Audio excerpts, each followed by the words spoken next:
right, let's go, guys. Saturday, August 9th, 2025. BK here, coming to you in San Diego, California. It's been a long week. Go ahead and follow me on Twitter for breaking news throughout the week at Bravo Kilo Actual. And that Instagram, of course, is at BK Actual. Getting started about 12:18 p.m.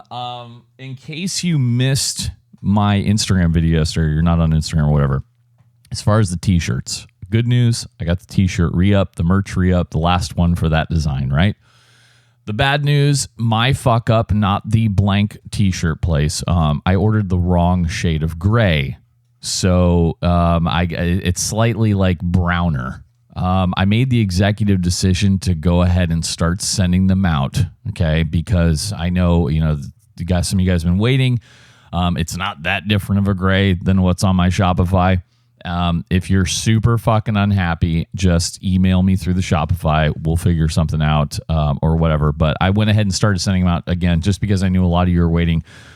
Everybody should have an order out by Monday. Okay, for those of you who have been very patiently waiting, but nevertheless inquiring of me where the fuck your shit is. So I appreciate it as always. Let's go and start in Ghana. There has been an unfortunate helicopter crash there. God, I've said it a million times. If I never get on another helicopter, that'll be just fine with me. It killed 8 people, but more concerningly was who was on that helicopter. For starters, the ministers of both defense and the environment in Ghana. So these are major cabinet officials, right? The crash did kill all 8 people on board. The Minister of Defense was Edward Boama, and the Minister of Environment was Ibrahim Mohammed. He not only was the Minister of Environment, it also says Science and Technology.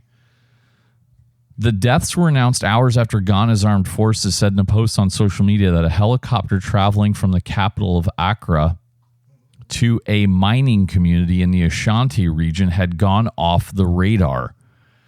Let's see. The reason they were on the helicopter in the first place is because they were headed to a gathering on illegal mining at the Obuasi Black Park in the Ashanti region. I've talked about this illegal mining problem they've had and the efforts to stamp it out. It's a big enough deal that they sent the big cheeses up there to go talk about it. Also killed were acting deputy national security coordinator, the vice chair of the National Democratic Congress political party, the deputy director general of Ghana's disaster relief agency, and then 3 members of the military, including the pilot.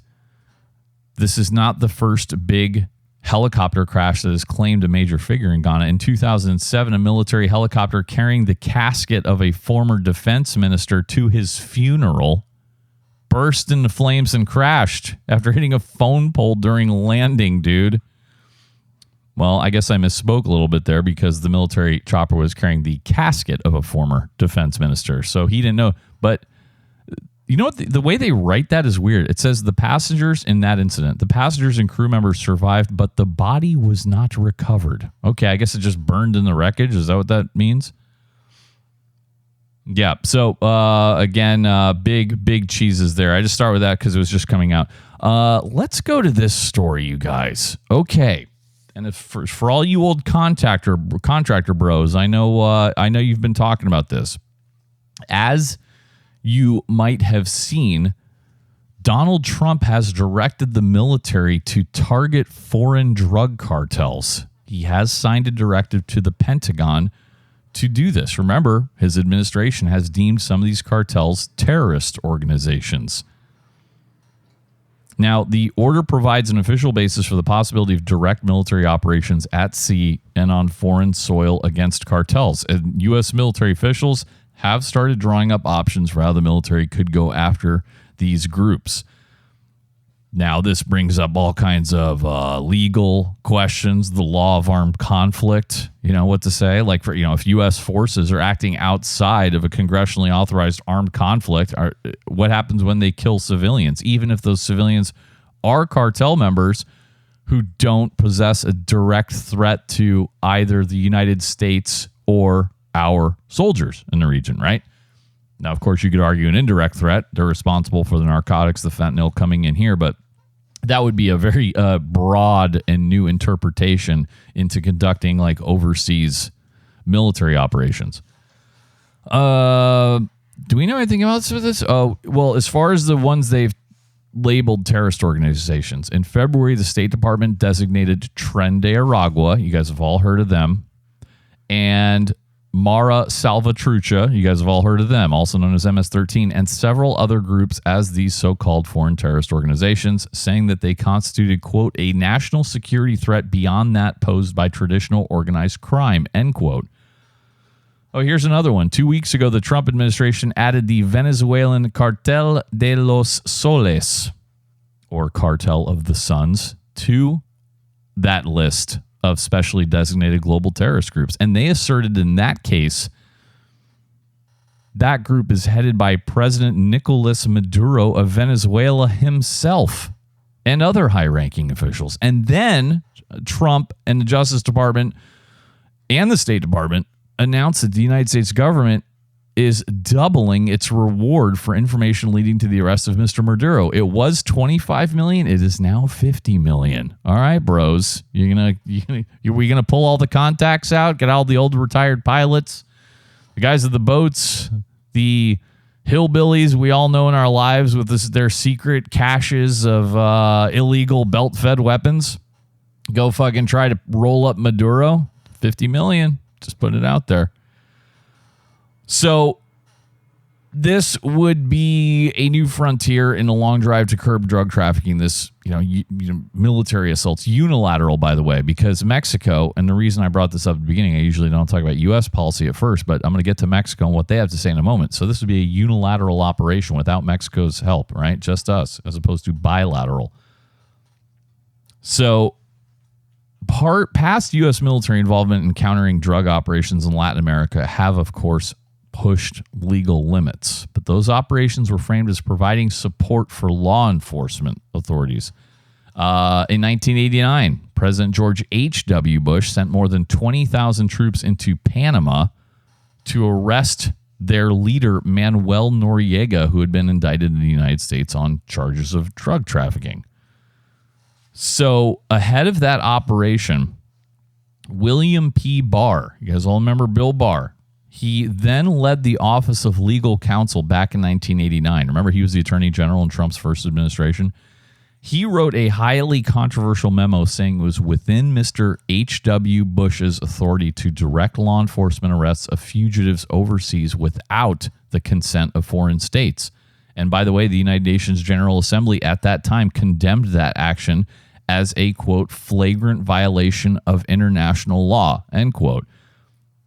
And in the 1990s, the United States military assisted Colombian and Peruvian anti-drug law enforcement activities by sharing information about civilian flights suspected of carrying drugs, like radar data, communications intercepts, and stuff like that. But then those two governments started shooting down those planes. So the Clinton administration in 1994 halted that assistance for a while. They were like, whoa, what are you doing? And the Office of Legal Counsel produced an opinion saying that military officers who provided such information while knowing it would be used to summarily shoot down those aircraft could be putting themselves at risk of later prosecution.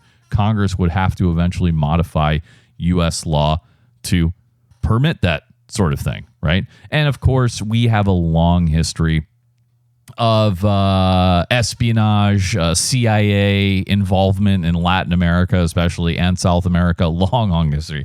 DEA, CIA, FBI, all wrapped up down there. That doesn't get discussed very often. But again, this would be like, hey, send up the fucking drone. We've got fucking one of El Chapo's many relatives running around in a van down there. And let's just take care of that right now. So that would be a whole new thing. Now, what does Mexican President Claudia Sheinbaum says? Sorry, I'm trying to read ahead. Say, well, she has rejected the use of it altogether. Responding to news that President Trump had directed the Pentagon to target drug cartels, she said, quote, The United States is not going to come to Mexico with the military essay. We cooperate, we collaborate, but there's not going to be an invasion. That is ruled out, Holmes. Absolutely ruled out. End quote. Yeah, and she said this was actually before she read the actual order. She went on to say, quote, "It is not part of any agreement, far from it. When it has been brought up, we have always said no," end quote. And then they've been rejecting this for months, the Mexican officials. They have in public and in private rejected suggestions of U.S. military action against drug cartels on Mexican soil. And I can't say fucking I blame them exactly. Now, keep in mind this is a dance. Again, Scheinbaum is perfectly aware that there's been a long history of cooperation with U.S., let's not call it military, but quasi-military operations between the U.S. and Mexico, right? Again, DEA, CIA, FBI, all these guys have been down there for many, many years. But we have also meddled in those countries, quite a bit. It goes back a long, long time ago. Not just, Latin America, South America. You guys all know who the famous United States Marine Corps General Smedley Butler is, who went and fought, in the banana wars and shit like that down there, and said he wrote a famous paper called War is a Racket. You can go Google that on your own time, saying that all we're doing is making American corporations rich while we indiscriminately kill people down there and make their lives in general more miserable. So let's see here. So one might be asking themselves, well, what can Mexico really do about it? Well, there is one guy who's, they quote, the New York Times quotes this guy here, Arturo Roca. He resigned late last year from the Mexican Foreign Ministry, right? And he says, despite our two countries and shared heritage, Mexico and the United States, this isn't like, Mexico and Afghanistan. This is long, many, many centuries of Mexican, Spanish influence, especially where I live here in Southern California, the Southwest. It's very, very culturally close, a lot of deep ties, right? But this Arturo Roca guy, he said, you can't just go in there. You need Mexico's cooperation. You need Mexico's state and society to function, right? And he did compare it to Afghanistan, saying Afghanistan, it was stateless. Right after we toppled the Taliban, it was a fucking war zone. Yeah, you had fucking what's his face, who eventually ran off in exile after the Taliban took over with his choppers full of money. Remember that? I'm trying to blank, even coming up with his name. Was that Ghani? Rashaf Ghani? The fucking hapless, bumbling, corrupt crook who we propped up as the Afghan leader for a while. Somebody fact check me on that one. But yeah, he was like, you went to Afghanistan. There was nothing. You could do whatever you want there because there's nobody to counter you. This is hardly the same thing. Okay. Anything else on this? Again, as I've been talking about Mexico and Scheinbaum, now Scheinbaum has been doing some outwardly things the right way. The Mexican troops are really cracking down on the Sinaloa cartel, as I've talked about frequently. And that cartel has suffered serious losses as hundreds of Mexican military troops are fighting it. And American officials seem pleased with how that was going because they said in recent months, we've got a 50% drop in fentanyl seizures compared to the same months last year, implying that there's not nearly as much coming over.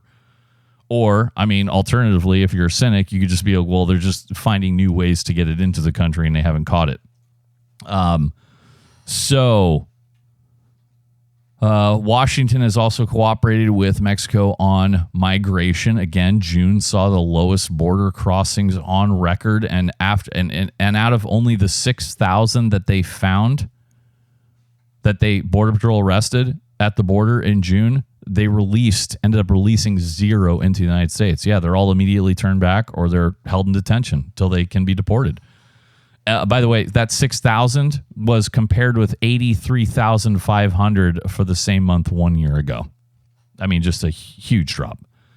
But Scheinbaum, she's got to stick up for the sovereignty of Mexico.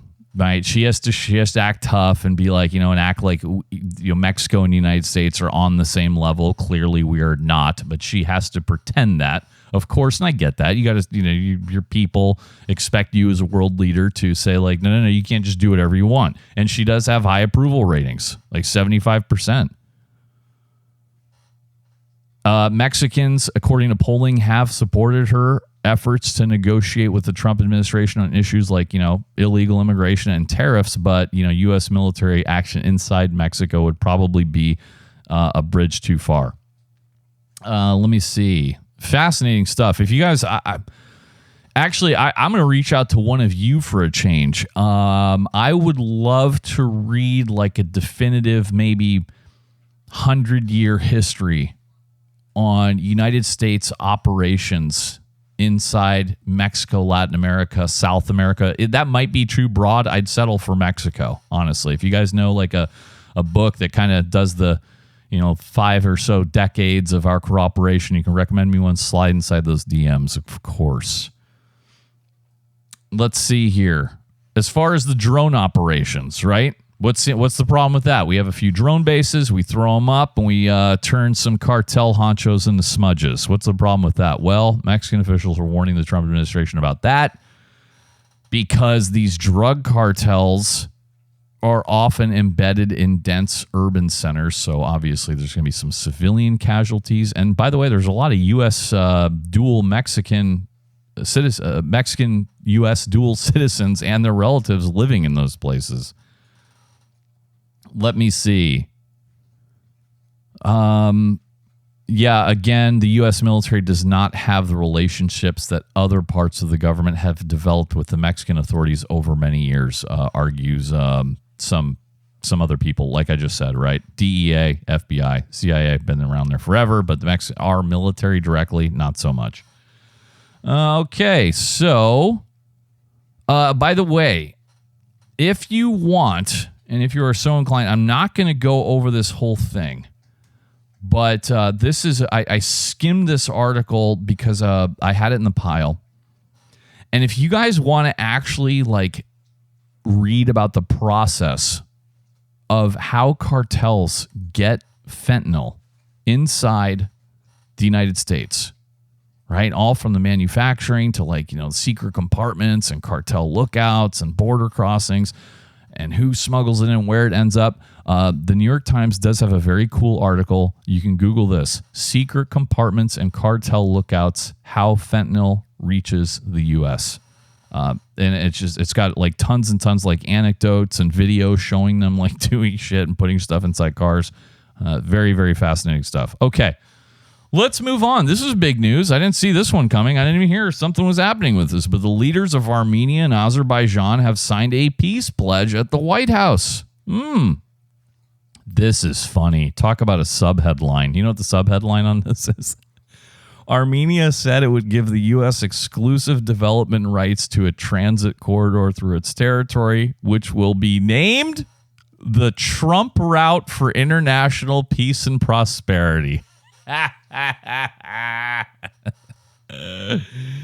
Oh, this is great. The thing is, you don't have to be a fucking rocket scientist to know how to get on Trump's good side if you're a foreign leader.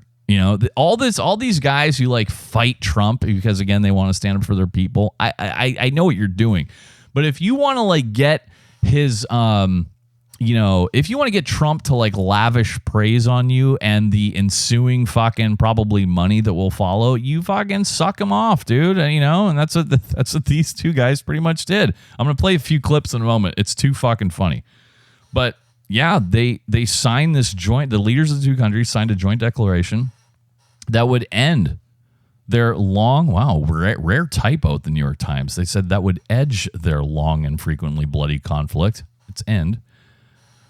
So Trump hosted Prime Minister Nikol Pashinyan of Armenia and President Ilham Aliyev of Azerbaijan at the White House. This was just yesterday, Friday afternoon, where they signed the first such commitment towards a peace deal in decades of conflict.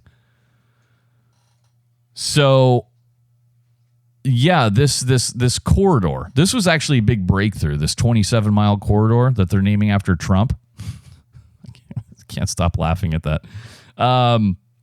This would give the U.S. exclusive development rights of that corridor, right? That we're going to build it, connecting Azerbaijan, which is east of Armenia, by the way, to, I'm going to botch this one, Nakhichevan. That is an enclave to Armenia's west that features Azerbaijan's only border with Turkey, which is one of their important allies. And both men said they would endorse Trump for the Nobel Peace Prize. Wow. Look at that. This latest agreement comes after months of diplomacy between Armenia and Azerbaijan, capped off with a series of more recent face-to-face sessions between the two presidents, including gatherings at the Kremlin and in Abu Dhabi. This isn't technically a peace deal. It's a joint declaration. It is the first formal signed commitment aimed at permanently ending the conflict. Okay? If you didn't know, I've covered Armenia and Azerbaijan. Remember that big war a couple of years back? I'll get to that in a second. But that's been going on for a long time, basically since the collapse of the Soviet Union in the early 1990s. Because remember, they were both Soviet socialist republics, part of the USSR. So they've had closed borders since the late 1980s when they began fighting over control of that region within Azerbaijan's borders. This region is called the Nagorno-Karabakh region. It had until recently been populated with ethnic Armenians. And then in 1993, Turkey also closed their border with Armenia in solidarity of that place. So there's been like these competing claims of sovereignty over all these key regions that happens here. So we'll see if it actually goes through, because they might, for all we know, they could flare up anytime. I mean, we all remember the fucking unpleasantness in 2003. I don't remember exactly how many people were like killed in that, but it was like a shitload. Anyway, let's listen to the two leaders, Armenia and Azerbaijan, talk about Trump, and they're going to bring up the old Nobel Peace Prize. Let's take a listen to this here. This is the first guy. I think President Trump deserved to have a Nobel Peace Prize, and we will defend that, and we will promote for that, and that's obvious. So, and today's event, I think, is a very bright expression of that, and hopefully you will invite us to front row. You'll be front row. Yeah, big party. Yeah. We are in favor. Thank you. Here's the other guy. Can I have a suggestion? Yes. So maybe we agree with Prime Minister Pashinyan to send a joint appeal to Nobel Committee to award President Trump with the Nobel Peace Prize, because... Oh, yeah. Okay, I'm sorry. Let me stop there. I got one more here, because they kept going on and on and on about this, like fucking Trump and the Nobel Peace Prize. Let me play this one here. President Trump deserves the Nobel Peace Prize. I don't want to go into the history of some very strange decisions of a Nobel Peace Committee to award the prize for someone who didn't do anything at all. Wow. But Obama President Trump slam. in 6 months did miracle. So I think that my Armenian colleague will support it, and judging by the reaction of the audience, I think as soon as we come back, we will agree to issue a joint letter, and hopefully, and I also join when President is awarded, we hope that he will invite us to the ceremony. You certainly will be. Oh my God! All right, God, guys, take his cock out of your mouth. Holy shit! You know remember Obama? He was definitely talking about Obama. Remember, Obama won the Nobel Peace Prize for literally becoming president. I'm not me. I know you kids don't remember this. This is way back in the mists of time of 2008. But he literally got the prize for being elected president. Remember that? Because the Nobel Committee was like, your election shows that hope is still a thing, or something like that. I still remember it. And like, Can you imagine the hair pulling from the blue hair lib crowd that will ensue if they actually do give the orange man a Nobel Peace Prize? That would be friggin' hilarious. I'm not going to lie. And switching topics now, these guys aren't the only ones talking about it. Cambodia has officially nominated Trump for a Nobel Peace Prize already. Yeah, Cambodia's Prime Minister Hun Manet nominated President Trump for the Nobel Peace Prize on Thursday, citing his, quote, crucial role, end quote, in restoring peace and stability at the border between Cambodia and Thailand. You guys remember, of course, fighting erupted there last month in the worst conflict the two nations have had in decades. Now, this nomination also helpfully and coincidentally, I'm sure, came after the Trump administration agreed to a trade deal that set a 19% tariff on Cambodian goods, easing the concerns of the country that had been spooked for months by the 49% tariffs initially announced by Washington, which was one of its steepest rates for any nation. I'll have more on tariffs later. But yes, this has been officially filed. The document was posted on Mr. Hun Manet's Facebook page and was also sent to the Norwegian Nobel Committee, who I'm 100% positive would rather hurl themselves into a river full of starving alligators than to actually have to stand there and put up a prize and hand it over to Trump and then let Trump take the podium for like 3 hours. I'm sure it'd be a marathon speech about how great he is. I'm sure they will all fucking commit Harry long before that. Just a wrap up for you guys who missed the podcast a couple weeks ago. That Thailand-Cambodia dispute was 5 days long, started on July 24th when troops exchanged gunfire along their disputed border. And it led to multiple rounds of shelling, airstrikes, and rocket launchers, which killed at least 42 people. And this is long disputed, remember, because of all those old-ass temples and such that they have in the area. All right. Oh, my God. I will be glued to Twitter the day if they actually do give Trump a Nobel Peace Prize, I will just be there for the meltdowns because people will be losing their goddamn minds. Okay, let us continue and go over to Spain. You guys remember from a few weeks ago when they were having all the tensions between the Spain and the Muslims and the whatnot? Well, yes. Well, Spain has decided to take some steps.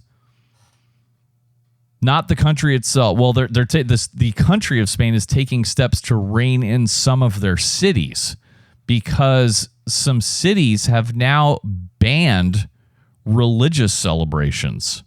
Right? Yes, indeed.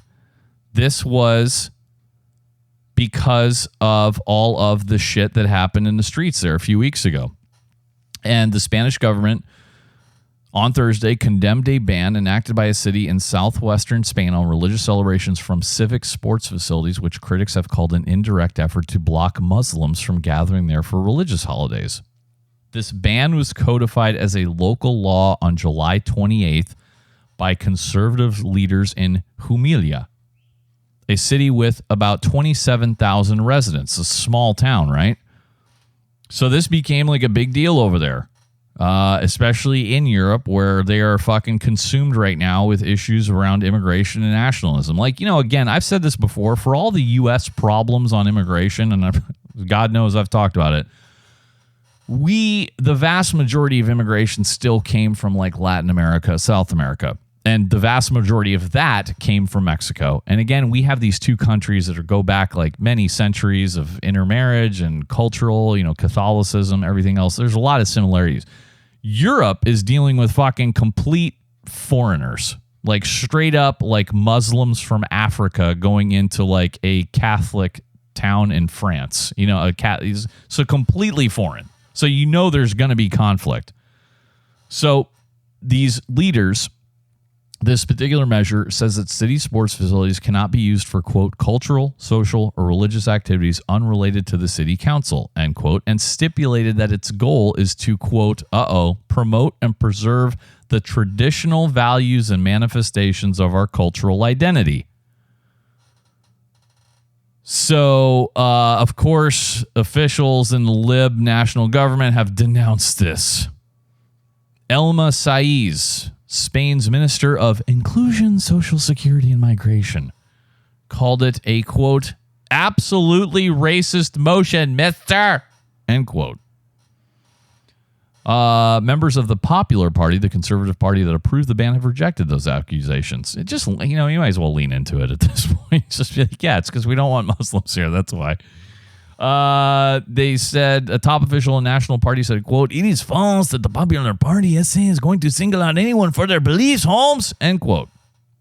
He tried to point out that the resolution made no reference to any religion. But they have that far-right party over there, the Vox Party, VOX. Now they have embraced it. They wrote on Twitter on Wednesday, quote, the first measure in Spain banning Islamic celebrations in public spaces has been approved. Spain is and always will be a land of Christian roots, end quote. In Jumilla, there are more than 3,000 Muslims, which makes that about 12% of the population. Now, Spain has a long history going back and forth with the Muslims, right? It was ruled by Muslims, Spain was, for centuries, until Catholics took control in 1492, the year Columbus sailed the ocean blue. Muslim influence is visible across much of the Iberian Peninsula, including in some of Spain's most famous landmarks. And, in recent years, local alliances have formed between the center-right Popular Party and the far-right Vox Party in what analysts call a shift, in which mainstream conservative parties have moved to the right on immigration. Gee, I fucking wonder why they've done that. Could it be the millions and millions and millions and millions of fucking foreign immigration, illegal immigrants that they've had the last few years? I don't know. Yeah. So we'll see if it actually holds up, or if the Spanish government can somehow overrule this. I don't know if they can or what's exactly going to happen, but I'll keep an eye on it. Sorry, I guess I'm a little distracted right now. I got to cut. My iPad is running low on my battery, so I have to keep unplugging my audio out device. So you guys, because that was how I improved the audio from the clips. And plug in the charger. So I know I need a splitter. Okay, guys, I'm getting there. I'm very, very Stone Age. Thank you for listening, though.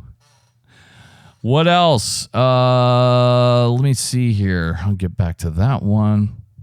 Let's talk about Syria just quickly. We had all those sectarian clashes that killed all those people. It was pretty violent. Well, it seems to have calmed down a little bit. Just want to give you a quick update. That latest conflict began in mid-July, right? And that was the clashes between the two local groups, the Bedouins and the Druze. And then while they were fighting, the government, the new government, remember, who toppled Bashar al-Assad, they kind of moved in to protect. And the government forces, ended up fighting the Druze militias, And the Druze aren't all united, but they hold sway over much of that province where all the fighting took place, the Sweida province, Sweida. That little dust-up killed more than 1,000 people, by the way, so it was not small, and about 175,000 people were displaced. A majority of those killed did seem to have been combatants. Two human rights groups, however, said about 80 to 100 civilians were among those killed. I've talked about that Britain-based organization, the Syrian Observatory for Human Rights. They reported that more than 200 of those killed had been executed by gunmen affiliated with the Syrian government. Those numbers cannot be independently confirmed. This was the third major wave of sectarian violence in Syria since that new government, led by the former Islamist rebels who kicked out Bashar al-Assad, took power in December. So this is big test for their government and their ability to protect all Syrians. So a ceasefire between the Syrian government troops and the armed Druze militias did take place on July 19th. Not everybody always gets the memo, of course. There's still a few low-level fighting here and there popping up, but at least that allowed humanitarian aid to get into Syria. Anything else in Syria? Should we move on? I'm going to try. I might cut it a little short today, guys. Also, I have a shitload of stuff to do. Another update on a war, Sudan civil war. We haven't really talked about them lately. What the hell's going on? Well, nothing good. So instead of fighting now in the capital of Khartoum, they're now kind of shifting it out into the west. And remember, this civil war is between the paramilitary groups, the militias, known as the Rapid Support Forces, or RSF, and then it's the other side is the Sudanese military. It's still going. It's been going on a long way. Now, the Sudanese army was able to drive the RSF out of the capital of Khartoum last March, so the RSF instead turned its attention to this western region and also Darfur. You guys have all heard of Darfur. That's been the site of some heinous fucking fighting in the past decades. And the RSF kind of controls most of Darfur as well. So they're calling this the world's worst humanitarian crisis.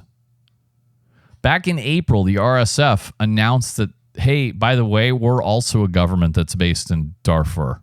Like they just said, like, yeah, we're also in charge now here. Last week, the RSF repelled an organized attack by the Sudanese army and launched their own strike into a northern state. The RSF detained and executed dozens of military prisoners. Wow. See, that's what you should do with military prisoners if you catch them in the field. That's what we should have done. Would have saved us a lot of time and effort fucking with Guantanamo. Okay, so yeah, nothing's changed. Sudan, still fucking going hard. Big news here, again. Trump says he's going to meet with Putin. How about that? That should be interesting. President Trump said he would meet with President of Russia, Vladimir Putin, next Friday in Alaska, as he tries to secure a deal to end the war between Russia and Ukraine.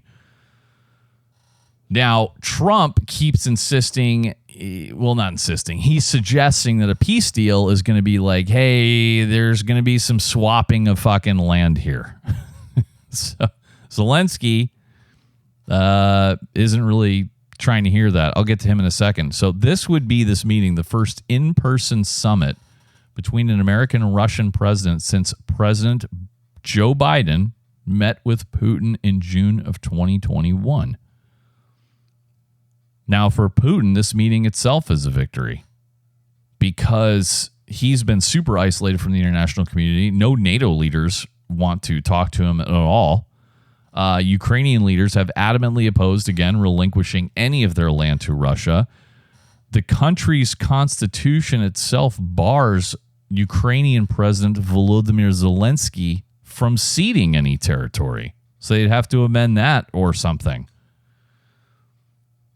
So there's also political military hurdles for Ukraine turning over land to Russia, et cetera, et cetera. They didn't say exactly where in Alaska the two leaders would meet. Trump decided to hold the meeting there. I'm sorry, let me back that up. White House officials declined to say why Trump decided to hold the meeting there. So, okay. So it does sound like it was Trump's call to hold the meeting in Alaska. Of course, it's the closest state to Russia. In 2021, the Biden administration held talks with China in Anchorage, Alaska. So he probably heard that and was like, well, let's do that. Let's see. Yeah, I heard it, and just on a side note, I just saw tons of people like bitching about this on social media, of course. They're like, of course he's going to meet with his boss. You know that old thing? Yeah, Putin controls Trump. Trump is secretly a paid agent of Moscow. No, they really believe this. But it's like, well, what are you supposed to do? Because then they were like, this is an honor for Putin to be coming to America to meet with the president. And I'm like, okay, well, where are they fucking supposed to meet? Like, if Trump went to Moscow, you'd be saying, oh, how dare you go? Oh, look, he's returning to his motherland. It's just so, people are so stupid, dude. Let's see. In the past, here's some things that Putin might come up with. First of all, Zelensky would want some security guarantees from Europe. Putin would want limits on the number and quality of arms that the West could provide to Ukraine. He has argued for a variety of steps that could change the government including elections, which he would presumably try to influence by seeking to place a more pro-Russia leader. Russian officials have demanded that Ukraine cede the 4 regions that Moscow claimed to have, quote, annexed, end quote, from Ukraine in late 2022, even as some of that land is still under Ukrainian control. So, Trump's gone up and down with Putin. I think we all remember as a candidate, I'll have that war over in 24 hours. Yeah, we nobody ever, unless you're a complete imbecile. Would you take that literally? Of course, it was not going to be 24 hours. And he's tried to butter up Putin. But now he's been bringing out the big stick more and more because Putin keeps attacking Ukraine. And, Trump was kind of showing deference at the beginning. And Trump was also berating Zelensky. Remember the infamous Oval Offices meeting with J.D. Vance. So, anything else do we know? Yes, here's a whole other article. Zelensky rejects ceding territory after they suggested a land swap. Zelensky made a video address from his office in Kiev several hours after Trump talked about this. And he said, quote, Ukrainians will not gift their land to occupier, end quote. Yep, he's pretty blunt. He said, nope. So, we do have a date. We have a date in this new article. It is going to be August 15th, this meeting. Does it say where? That was the other unknown. It has not.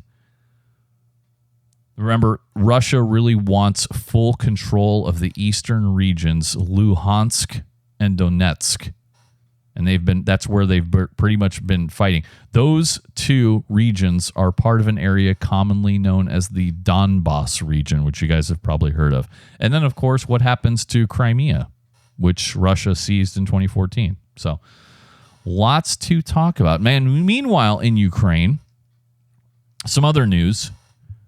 Ukraine has announced arrests targeting corruption in military procurement. Now, remember a few podcasts ago, I talked about those big protests that exploded in Ukraine because Zelensky wanted to fire all those people in the anti-corruption agencies, and the people rose up and they came out in the streets and said, "Don't you dare!" So Zelensky backed down from that, and now this is enough of a problem, the corruption, that Zelensky is making moves. And they said a number of officials.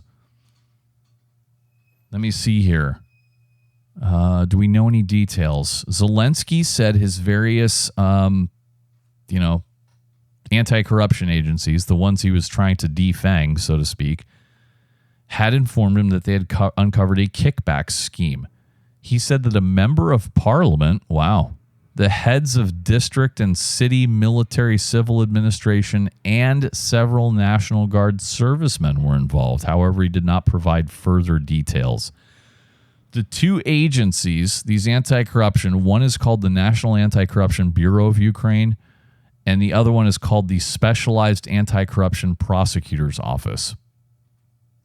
And they issued a separate statement saying that 4 people had been arrested as part of their investigation into large-scale corruption in the procurement of drones and electronic jamming equipment. Yeah, and just a little, if you missed the podcast again, just last month, Zelensky was pushing through a law giving his administration control over those 2 aforementioned anti-corruption bodies, and that's what brought everybody out into the streets because those agencies had been investigating top ministers in Zelensky's government. And so it looked like Zelensky was trying to take them over to prevent them from looking into his boys, if you guys are following that. So, among all that, and by the way, strong criticism from Ukraine's European allies, Zelensky made a rare U-turn. He doesn't do that often, and he presented a new bill to Parliament to restore the body's independence. By the way, that law did pass on Thursday this week, so he fucking not only made a U-turn, he drove rapidly the other direction. And then meanwhile, what's happening with the war itself? I mean, we really haven't been talking about it that much, about what's going on. Well, they have, brought in some new tactics because it's been kind of a stalemate over there in the East. Russia has been unable to turn small gains on the battlefield into strategic breakthroughs, but it's suffered, again, staggering human losses. I mean, it's fucking insane. I think Trump's... oh, by the way, if you guys want to have a fun game, you can go on to Twitter and you just start posting shit, talking shit about Russia and how many people they've lost, which I did the other day. And all the Russia fucking stooges come out in force. Oh, you believe NATO? You believe those numbers? And I'm like, well, I've seen numbers ranging from like literally over 100,000 KIA, not just casualties, because remember, a casualty could be either dead or wounded. I've heard like 100,000 dead. I've heard 500,000 casualties, dead and wounded collectively. And they scream at you all day long. It's quite funny to me. But what they're doing, one interesting they're doing, is they're doing these small little raids, the Russians, because they haven't been able to break through, right? So there's an example here. In eastern Ukraine, there's a city called Pokrovsk, okay? And late last month, a few Russian soldiers infiltrated the city for a few times, and they were setting ambushes and attacking vehicle convoys before they were finally tracked down in several city blocks, and then they get in a gunfight. So since then, attacks by small groups of Russian soldiers backed by drones have increased. I'm looking at a map. It's the same spot. You guys have seen all the fighting to the east of the country. In the fight for that city, Pokrovsk, Moscow has deployed some 110,000 troops attacking from multiple directions. I mean, that Ukrainian officials say that's an army big enough to capture a medium-sized European country, and they can't fucking get this city under control. So, the troops, by the way, are also integrating the drones into these little small raids. And they do consider it an evolving drone threat because they haven't seen it at such a small scale before. Fighting also continues to rage across a long front on the east, from the Dnipro River and Kharkiv to the north, to the eastern Donbass region, as I said, and all the way down south to Zaporizhia. But they haven't been doing too well. These Russians, they keep attacking, but they're having minimal gains. The fiercest fighting is still in the eastern Donetsk region. But the fighting that has taken place this summer barely resembles the war's early days. Because you guys remember all the drone footage we've seen of all the armored columns and stuff like that, and then they immediately all get landmined and fucking droned to death? Those are pretty rare now. Now, Ukrainian forces are scattered in small teams in foxholes or basements, and they're watching minefields under constant drone surveillance. So instead of long trenches with hundreds of dudes in it, it's small little defensive positions. And much of the fighting is done, again, by drones and artillery. Crazy. Would not want to be there. Okay, let's keep going here. Let's do some Canada stories. I got a couple. First of all, shout out to my Canadian military members. I know a few of you. There's going to be a pay raise for Canada's military. They have been concerned about the degradation of their military, so it looks like they are going to raise the money for the troops. Prime Minister Mark Carney made his way to Canadian Forces Base Trenton to fill in the details of the boost of $2 million Canadian dollars that will be given annually to the military's payroll. This is part of Carney's ambitious promise to raise Canada's military spending to NATO's minimum level of 2% of the country's gross domestic product by April. And by the way, in Canada, this is popular on a bipartisan level because, the libs hate Trump, so they want a big military, and the conservatives generally like military, so they also want a big military. So if you are a low-ranking member, which is the majority of the members of the Canadian Armed Forces, you will be looking at a 20% pay increase. That's a fucking good chunk. Now, if you're a higher ranking member, some officer, and you're already making like decent money, you will possibly still get a pay increase, but it's not going to be nearly as big. In case you're wondering, the annual base pay for the lowest ranking members of the military currently range from 43,368 Canadian dollars to 63,648 Canadian dollars. The Canadian dollar, if my memory serves right now, it used to be a much better deal than the US dollar, but now I believe a Canadian dollar is worth less than the US dollar. Could be wrong on that one. I don't have it right in front of me. And there will be new packages as well. New pay rates for hardship postings to the great frozen north, I guess. Pay rates for long-term service for working during national disasters to attract recruits with specific skills like IT dudes. Okay. If you are wondering how many people are in the Canadian Armed Forces, their approved level is supposed to be 71,500 members. They are estimated to be about 12,500 members short of that. For roles that require important job skills like mechanics, the military is about 25% below their staffing target. But they said their recruiting is kind of chugging away, and retention is the big problem. They said that in their own like kind of internal analysis basically found that the newest recruits are the quickest to leave. And a lot of them, some of them did leave for financial reasons, but some of them left because they got tired of waiting for promised training. They said some recruits, particularly those in specialized trades, had to wait for more than 200 days for training. Yeah, fucking get on with it. God. Okay. Excellent. And of course, they had that scandal. Remember I talked about it a few weeks ago? They had those Canadian nationalists, members of the military. They wanted to seize the land near Quebec City. Talked about that a few weeks ago. And also, they are separately investigating a now closed Facebook group where members of the Cameroon Highlanders of Ottawa, which is a reserve regiment, posted what the top army commander described as, quote, racist, misogynistic, homophobic, and anti-Semitic comments, eh? End quote. That's no good. All right. Good for them. I have a few more in Canada, though. The Canadian Girl Guides are no longer coming to the U.S. Yes, that is their equivalent of the Girl Scouts. This is such... You know what they said? They said they were pausing the trips out of safety concerns for their members. Oh, God. Does this have to do with immigration, or is this our violent culture? Oh, it is. No, this is all about immigration, so it's definitely posturing. Yeah, they said their decision was rooted in their, quote, commitment to inclusivity and the safety of all of our members, mister, end quote. And this was prompted by the recent restrictions put on equal entry into the United States.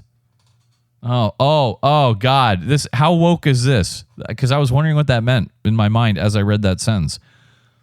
They said that some of the Girl Guides may hold citizenship from countries other than Canada, and they could be affected by recent changes to U.S. immigration policies. Some of our girls' members might be illegal aliens in Canada. We can't have them be snatched up by U.S. immigration officials. That's funny. The organization has over 60,000 active members. We are at a low point in our Canadian-U.S. relations, which I don't like. Because first of all, the Canadian women, smoke shows. You guys got to get up there and see that sometime. Canadian women are beautiful. If you have a friend, he's like, hey, I'm introduced. My friend's Canadian. She's from Toronto. Guaranteed she's a dime. And then also there's a lot of fires going on in Canada. Again. Yeah, tons and tons of them. As a matter of fact, they have forced evacuations from Vancouver Island, where I've actually been training with the Canadian search and rescue technicians. Yeah, evacuations from there to Newfoundland in the northern Atlantic. Let's see here. The Armed Forces and Coast Guard are going to get involved with that island province of Newfoundland and fighting fires 3 out-of-control fires forced the evacuation of 900 people there on Thursday of this week. Some provinces have moved this week to limit activities like hiking. This is highly controversial, and I will get back to that in just 1 second. Canada's national fire rate level has been at 5, the highest danger rating since late May. So far, about 27,000 square miles of forest have burned this fire season. And you remember we had all that fire smoke a few years ago on the eastern seaboard, the same shit of the United States. The same shit is happening now, although not as bad. There are 725 active wildfires in Canada. Wow. They are seeking help from international firefighters because they say they're pretty much tapped out. I'm sure we have plenty of American firefighters up there. The largest current wildfire in Canada is in Saskatchewan. Let's see.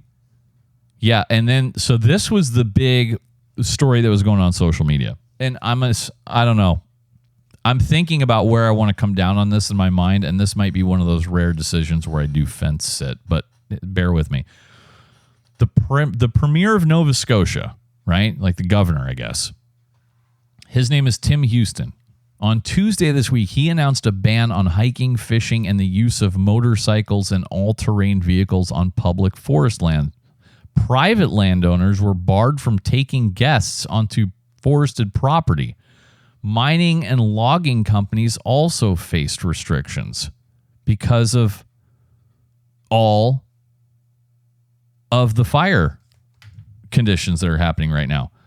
So now that being said, that brings up all kinds of issues about, freedom. Who are you to tell me where I can and can't go into the woods and shit like that? And there has been some controversy over it. So the punishment right now, if they catch you walking in the woods, dude, you'll be fined up to $25,000 US. How about that? I'm sorry, 25,000 Canadian dollars. That's about roughly 18,000 US dollars. Okay, so I was right. The Canadian dollar's weaker. So this kind of turned into like a whole civil rights thing where people are like, again, how dare you? So some guy, I'm going to play this clip. Some guy, I guess he's a Canadian military veteran, and he got one of these huge fines because he purposely decided to like go walk into the woods like in front of the cops. Is this what I'm seeing?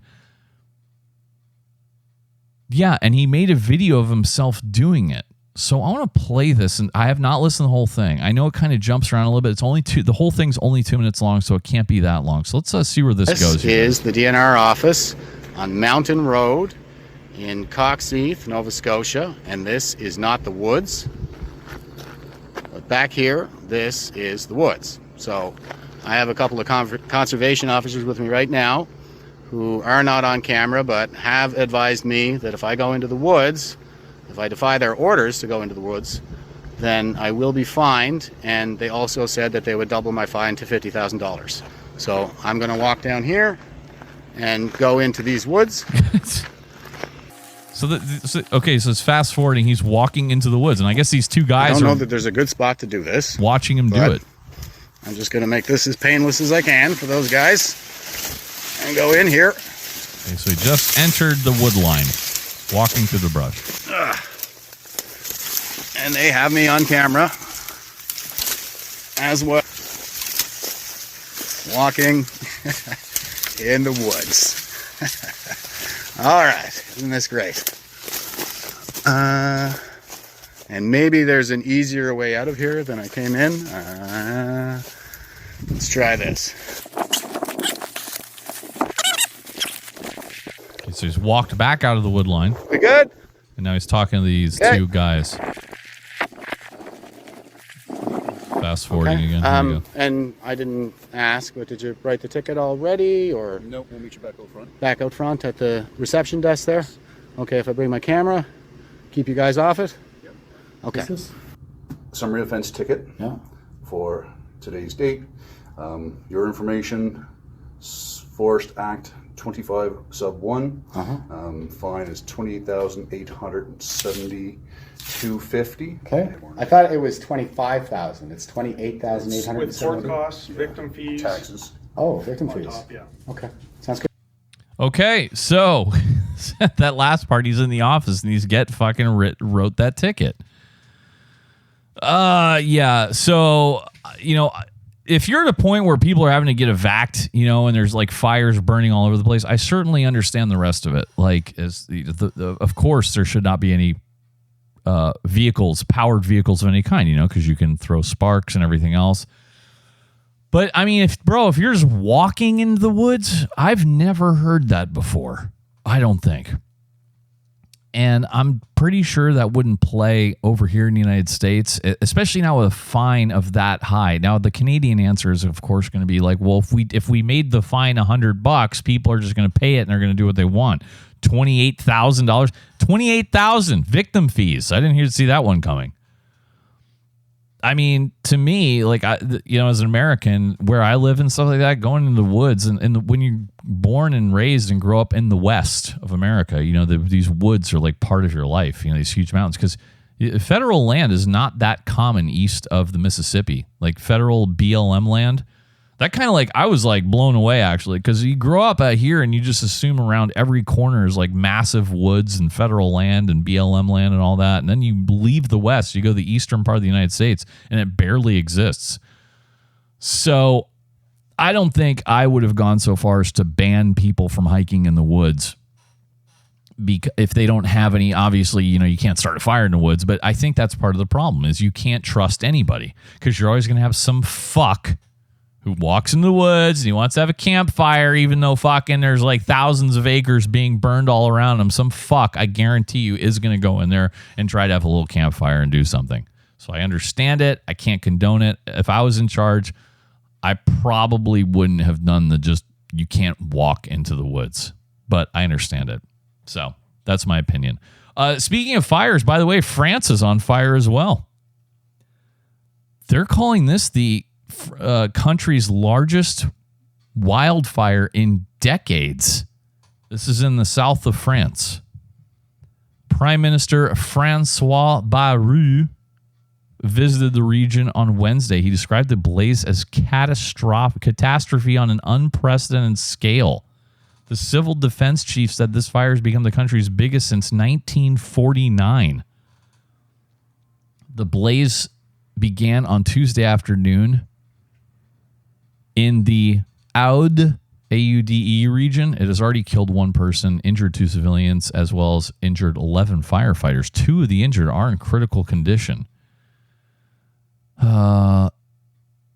Okay, luckily, late Thursday, they have reported that the blaze is under control, which means it's no longer spreading. So hopefully that's the end of it, because, these fires can go from under control to not under control very quickly. And it was fueled by winds and hot weather.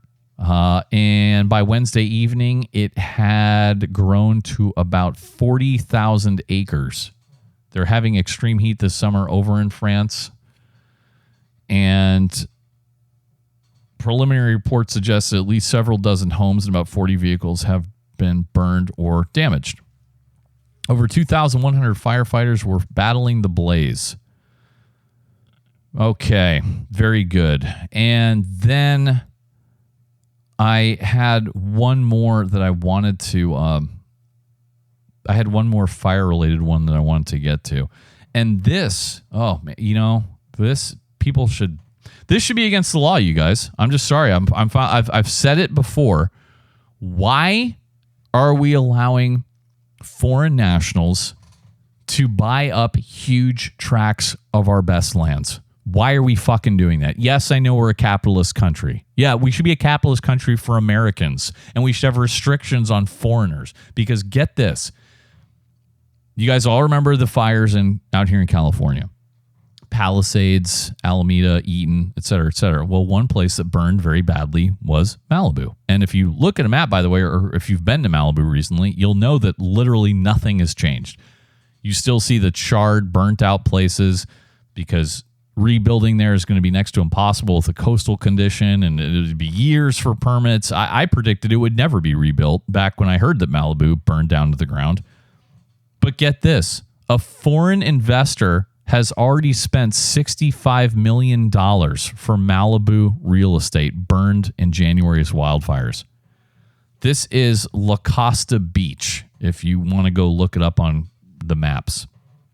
So this foreign investor has bought 9 oceanfront lots. So again, not just 1, 9. This fuck bought 9. And that cost $65 million. And this is like an area, again, this is burned sand and destructed, twisted steel, everything else like that.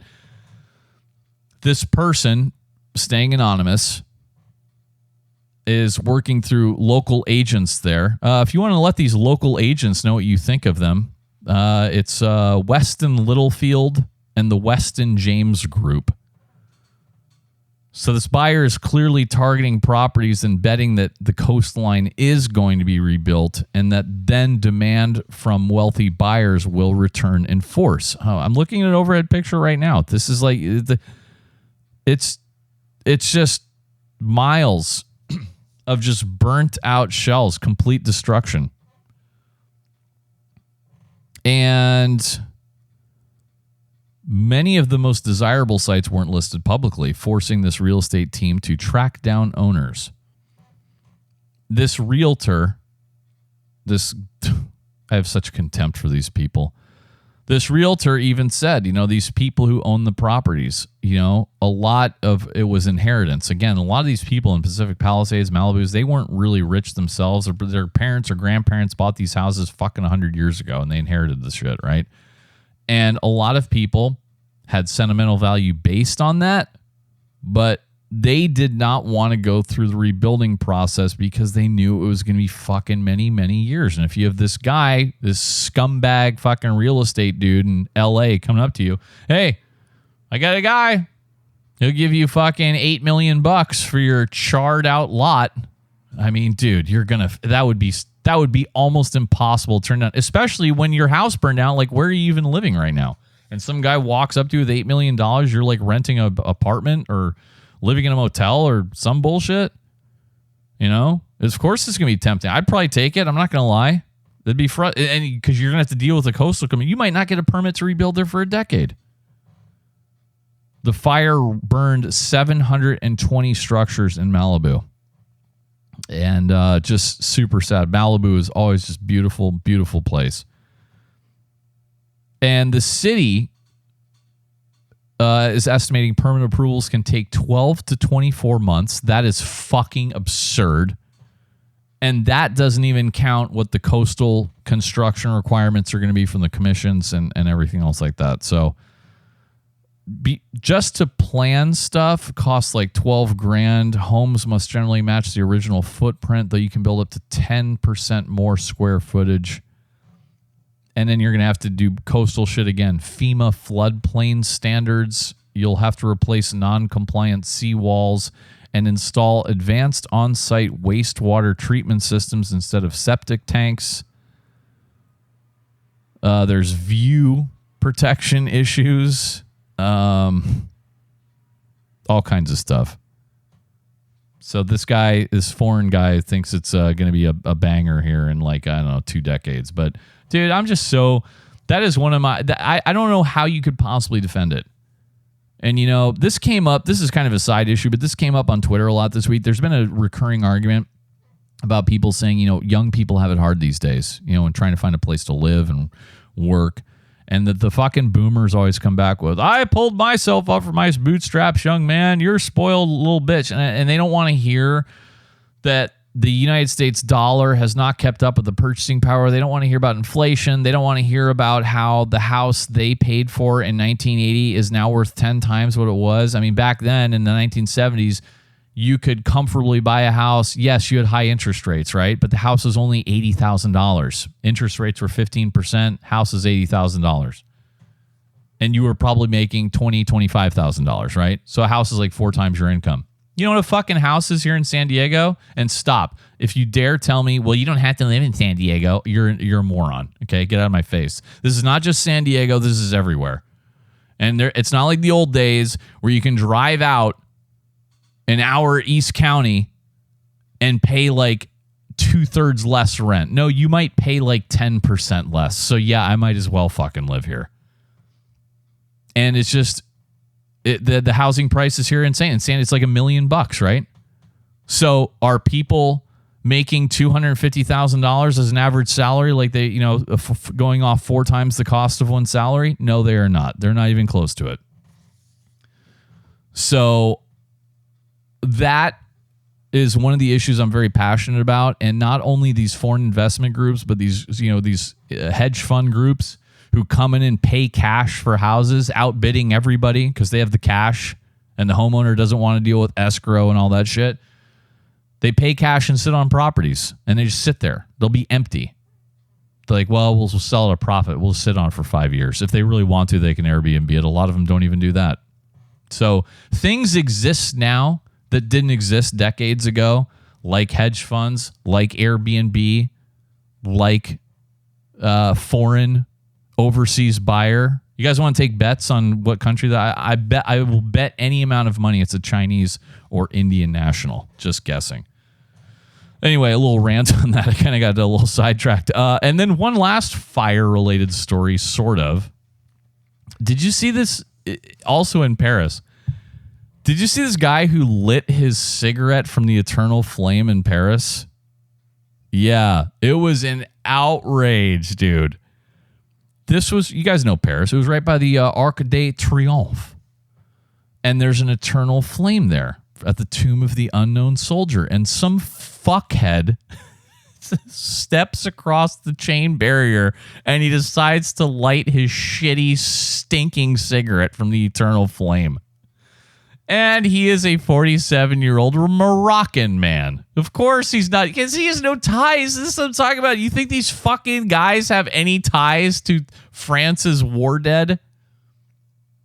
And among the natives of France, the actual French people, World War I, it was just destroyed them. World War I and II, I don't think Europe will ever recover from either one of those collectively for sure. But World War I really destroyed. That was really the destruction of Europe. It really started dying way back then, as far as like being a world power and everything else. That's when the long destruction of Europe really started. And people out there take it fucking seriously. You think some fucking Moroccan guy who just walked over the border 10 minutes ago gives a fuck? No, he doesn't. And yes, he was a legal resident, but he's going to have his residency permit revoked. That's right, just like the Orange Man does. In France, violating a burial site, tomb, urn, or monument can be punished by up to a year in prison and a fine of 15,000 euro. They should throw him in prison too. By the way, the France's Tomb of the Unknown Soldier, in case you're wondering, was installed in 1920 beneath the Arc de Triomphe on the Champs-Élysées in Paris, and does hold the remains of an unknown French soldier who died in World War I. The flame was lit in 1923 and has burned since. Oh, I do have a video here. Can you hear them shrieking at him in French here? Let me see here. Oh, it's one of those stupid fucking meme videos. Never mind. Let me stop it. Yeah, he stoops to light a cigarette from the eternal flame, and he walks on, and the French Minister for War Veterans was unhappy, Patricia Miraille. She said, quote, "This is not a simple deviation. It is a desecration." End quote. That's a spot-on fucking French impression. Oh, and I also read, it's not in this New York Times story, but I also read that this guy has like a long criminal record too. So there, yeah. Fucking, that's great, isn't it? Unfucking believable, dude. Let's go. Let me see what I want to do here. None of these are appealing to me at all. Oh, well, how about this? The 80th anniversary of the United States dropping the big bomb on Japan happened. Yeah, August 6th, 1945. The United States dropped an atomic bomb on the western Japanese city of Hiroshima. A United States bomber called the Enola Gay released the 9,700-pound weapon that detonated nearly 2,000 feet in the air, created a massive mushroom cloud, and seared the city with temperatures of up to 7,200 degrees Fahrenheit. The blast and its fallout killed 140,000 people by the end of the year. 3 days later, just to be sure, we dropped a second bomb on Nagasaki to the southwest, killing another 70,000 people. And Japan immediately said, nah, fuck that. And, it's evil. And it's easy for, to us, for people looking back saying, oh, the United States was so evil for doing this. What they don't talk about was Japan's many, many decades of colonialism, conquest, what they did to prisoners, their occupation of Korea, and what they did to the people there, what they did to the people in China, everything else. So, yeah, just a fascinating development in world history. But, now, at the end of World War II, remember, Japan signed this thing, and they basically said, well, we're just going to be a self-defense force. And I believe to this day, that's the official name of Japan's military.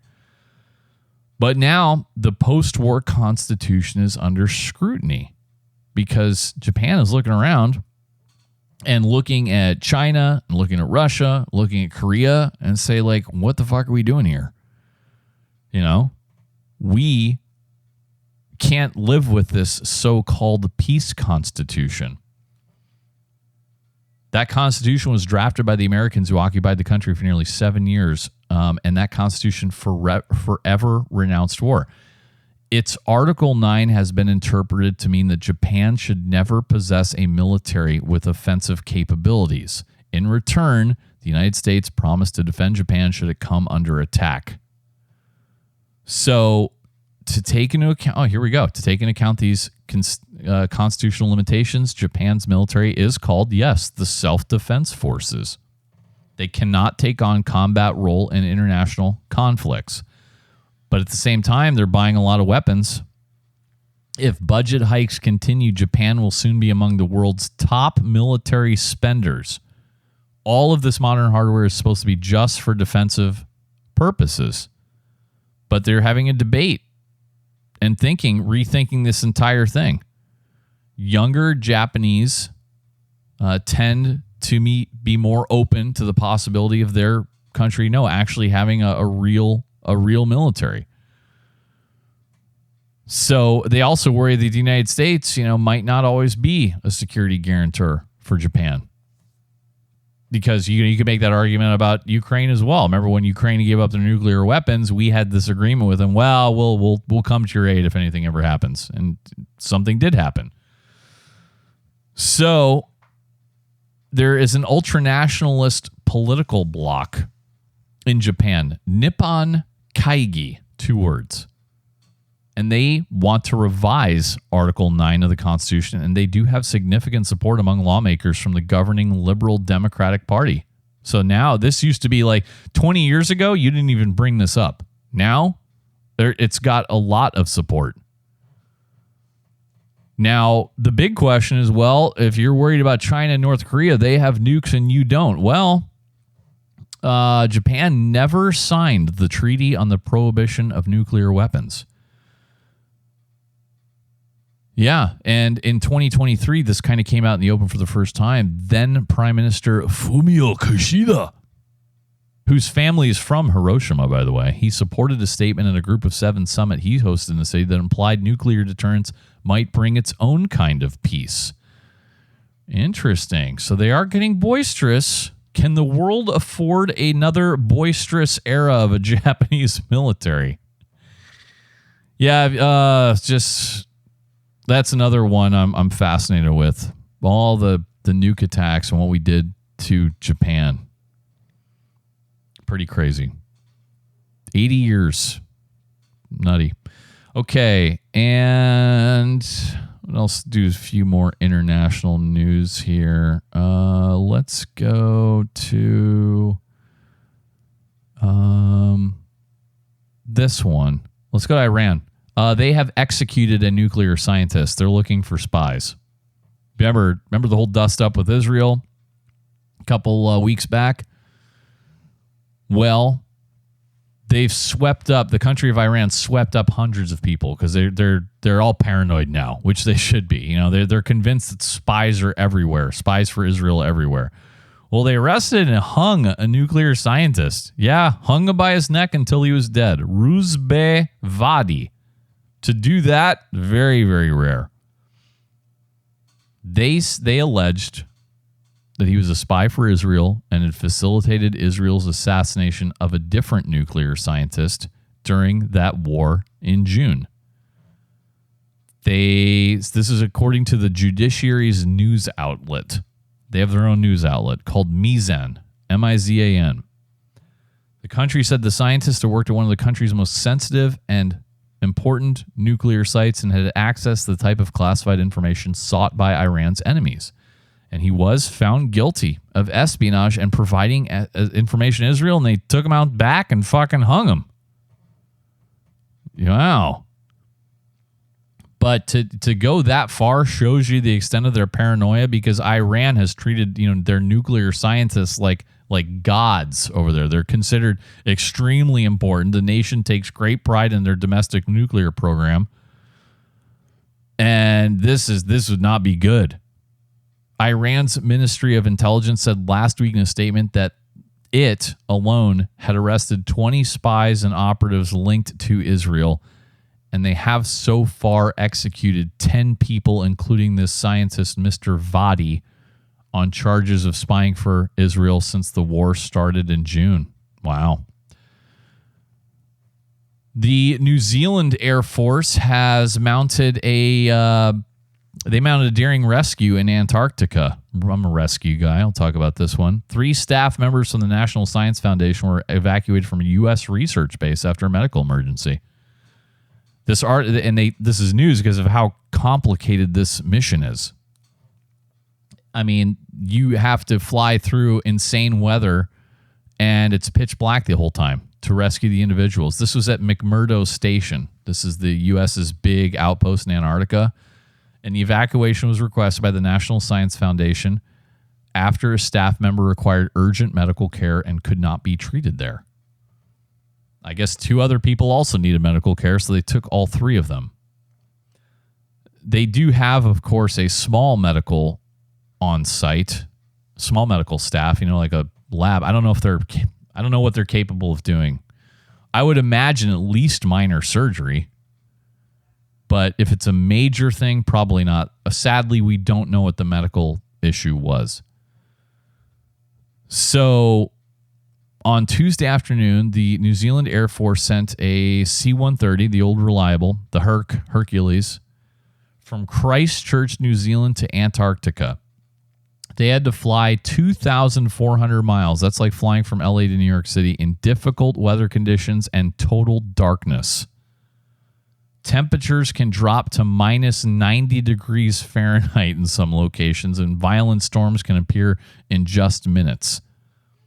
And it's even riskier because there's a point of no return, because after a while, there are no airfields where the crew can divert the aircraft if something goes wrong, right?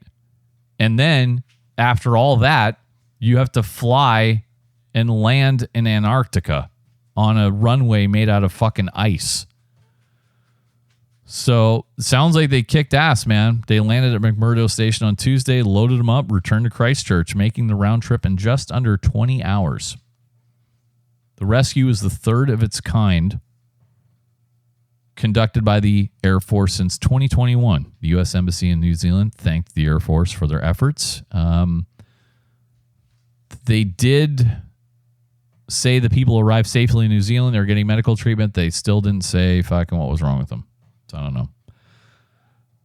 Okay, a couple big stories here in the United States. First of all, I have to, we honor not only our musicians on World News with BK, but also our great Americans. How about this? James Lovell Jr., commander of the Apollo 13 space mission, has died at 97 years old. Of course, he was memorialized by Tom Hanks in the movie Apollo 13. Fucking banger movie right there. And he led the 3-man crew that survived the near catastrophic explosion in space in 1970. Yeah, man. He lived in Lake Forest, Illinois. He was a former Navy test pilot. He flew about 715 hours in space. That is the most of any astronaut in the pioneering Mercury, Gemini, and Apollo programs by the United States. And he was chosen by NASA for Apollo 13. The purpose of that mission was to land him and John Swigert Jr. and Fred Haise Jr. on the moon. That was what they were supposed to do. He never did, of course, land on the moon because he had some problems with the ship, an explosion, and they weren't able to do it at all. Now, the movie took some liberties with artistic license, but at the end of the day, there was no doubt that Apollo 13 totally captured America. You guys saw that in the movie, right? Everything was fucking shut down for Apollo 13. Everybody was listening to the radio, the TV, whatever they could do. They were 56 hours into their flight, and they heard a bang, and they got all kinds of fucking insane safety issues, and they're dealing with oxygen levels and all kinds of other stuff. You guys have all seen the movie, and if you haven't, you're fucking not even a real American. Get out of my face. But what a great man and a brave man. So rest in peace, James Lovell. Now, an update. You remember the deadly Montana bar shooting by that Army veteran? Well, I talked about it last week. They couldn't find this guy. They did finally catch him. But I was shocked it took this long because they released still. It looked like he was just wearing his underwear. The shooter, when he killed the 4 people at the Owl Bar in Anaconda, Montana, and he ran off. He looked like he was just wearing underwear. And I'm like, how did this guy elude the police for a week? He was captured yesterday, Friday. The manhunt lasted 8 days. This was 45-year-old Michael P. Brown. And they did catch up to him. He had fled into the foothills near the town, which is pretty rural. And the authorities said he was armed when he was captured. And I guess he had been flushed out of a hilly area into an area that had been previously searched. A bartender and 3 patrons were killed in the shooting. Nancy Kelly, 64, Daniel Bailey, 59, David Leach, 70, and Tony Palm, 74.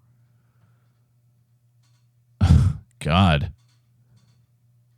Everybody knew each other. He had served in the Army as an armor crewman. Relatives of the suspect said he did have a long history of mental illness and shit like that. And sad. But 4 people are dead nevertheless. And but they got him. So good job. Let's go. I don't want to. Let's. You know what? This is boring me to fucking death, you guys. But I guess I don't really understand it. I brought it up a little bit last week again. What this redistricting fight in Texas, and why are they doing it?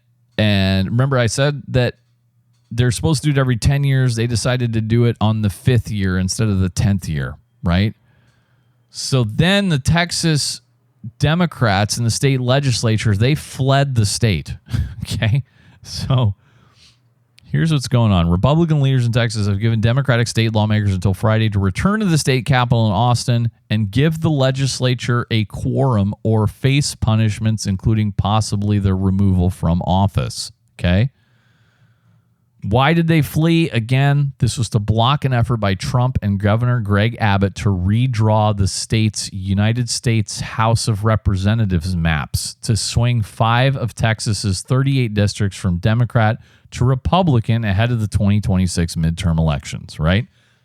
So dozens of Democratic members of the Texas House then used a tactic called breaking quorum to leave. If you guys don't know what that means, it means a quorum is you need a minimum amount of people to vote. And if you don't have a minimum amount of people, you can't vote, okay? And in this case, you need 100 members of the Texas State House to be there to vote. And now because these people fled, they don't have 100 members. So they don't have a quorum. There's your little English lesson for today. It's been used before. It's been used in Texas before, in 1870, in 1979, in 2003, just back in 2021. So after they left, the Speaker of the Texas House issued civil arrest warrants, and Greg Abbott, the governor, ordered the Texas Department of Public Safety to track them down. Weird. By the way, Oregon and Indiana are two other states that require a 2/3 legislative majority for a quorum. They have also had walkouts. I think I've talked about them in the past. Senator John Cornyn, Republican of Texas, asked the FBI to assist Texas lawmakers in their efforts to locate or arrest the Democratic lawmakers. I guess they're in Chicago hiding out, or in Illinois somewhere. So now, is this protected speech or dereliction of duty? And if it's dereliction of duty, can you be fired? These are all like questions that haven't really been answered. In a 2021 ruling, the Texas Supreme Court offered a split decision, kind of upholding the legality of quorum breaks under the state constitutions, but they also upheld civil warrants to end them. Okay? You guys tracking all this? Now, can they be arrested?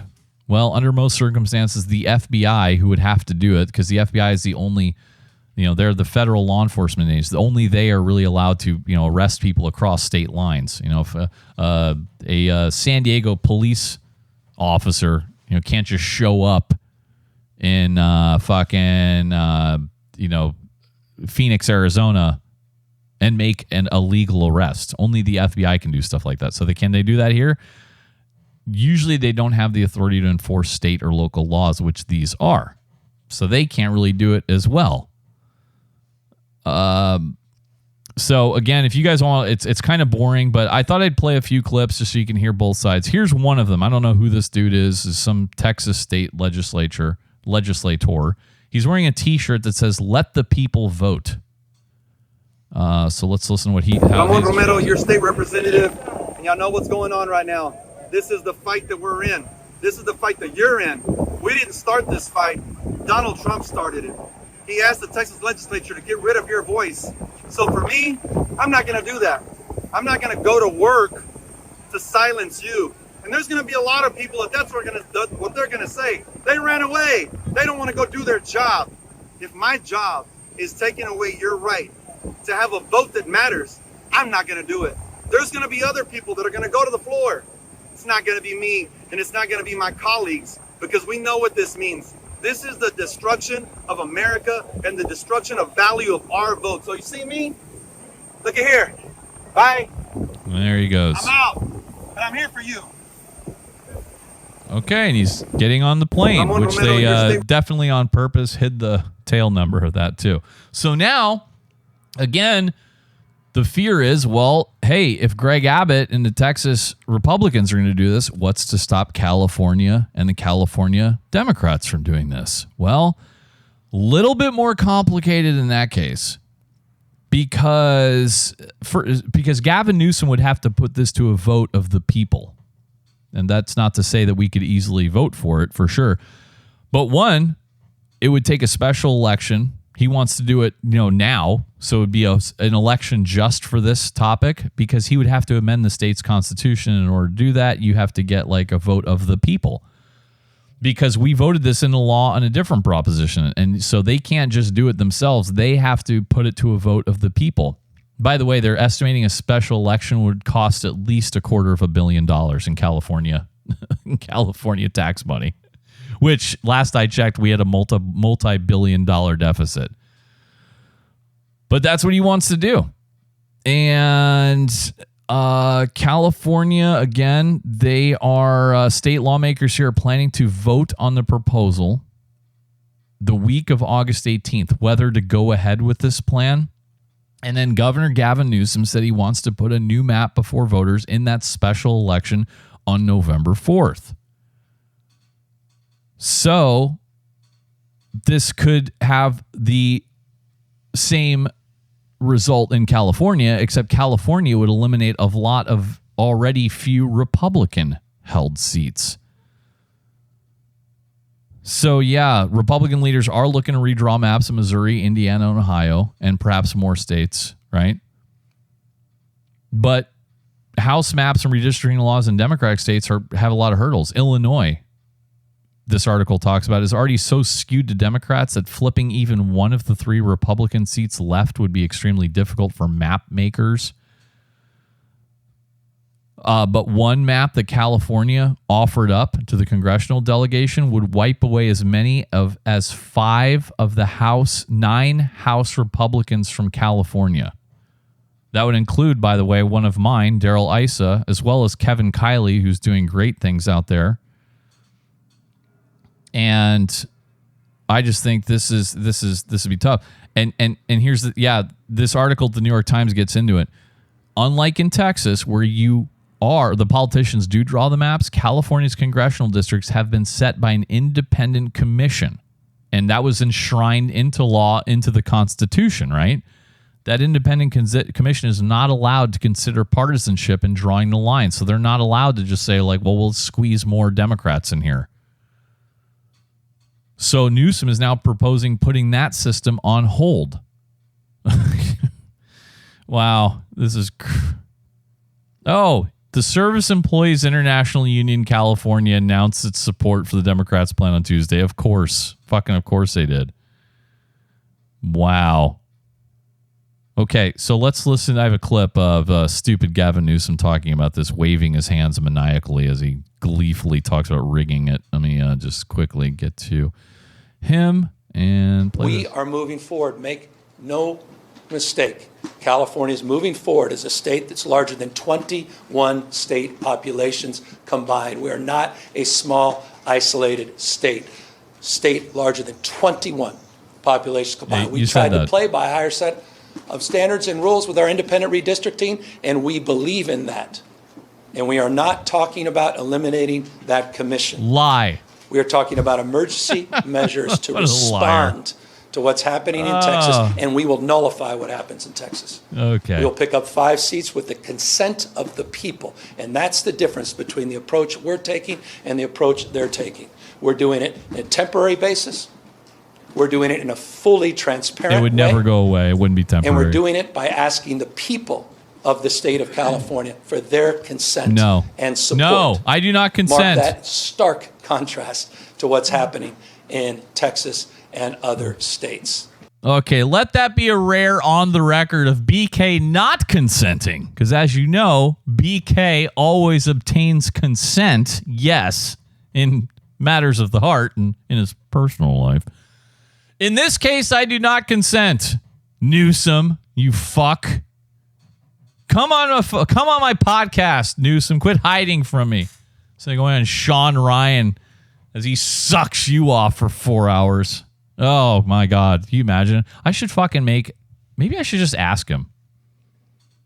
I wonder the next time he comes to San Diego, I'll start shouting at him, go down there. All right, so let's go to something fun. Do I have any fun stories here?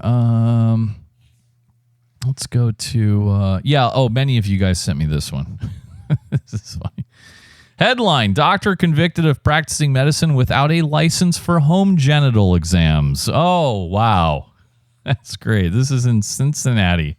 Man was found guilty of practicing medicine with only a training license for luring men to his apartment to perform ultrasounds on their genitals. I'm pretty sure I had to have covered this when it first came out, when he was arrested. So now he's been convicted.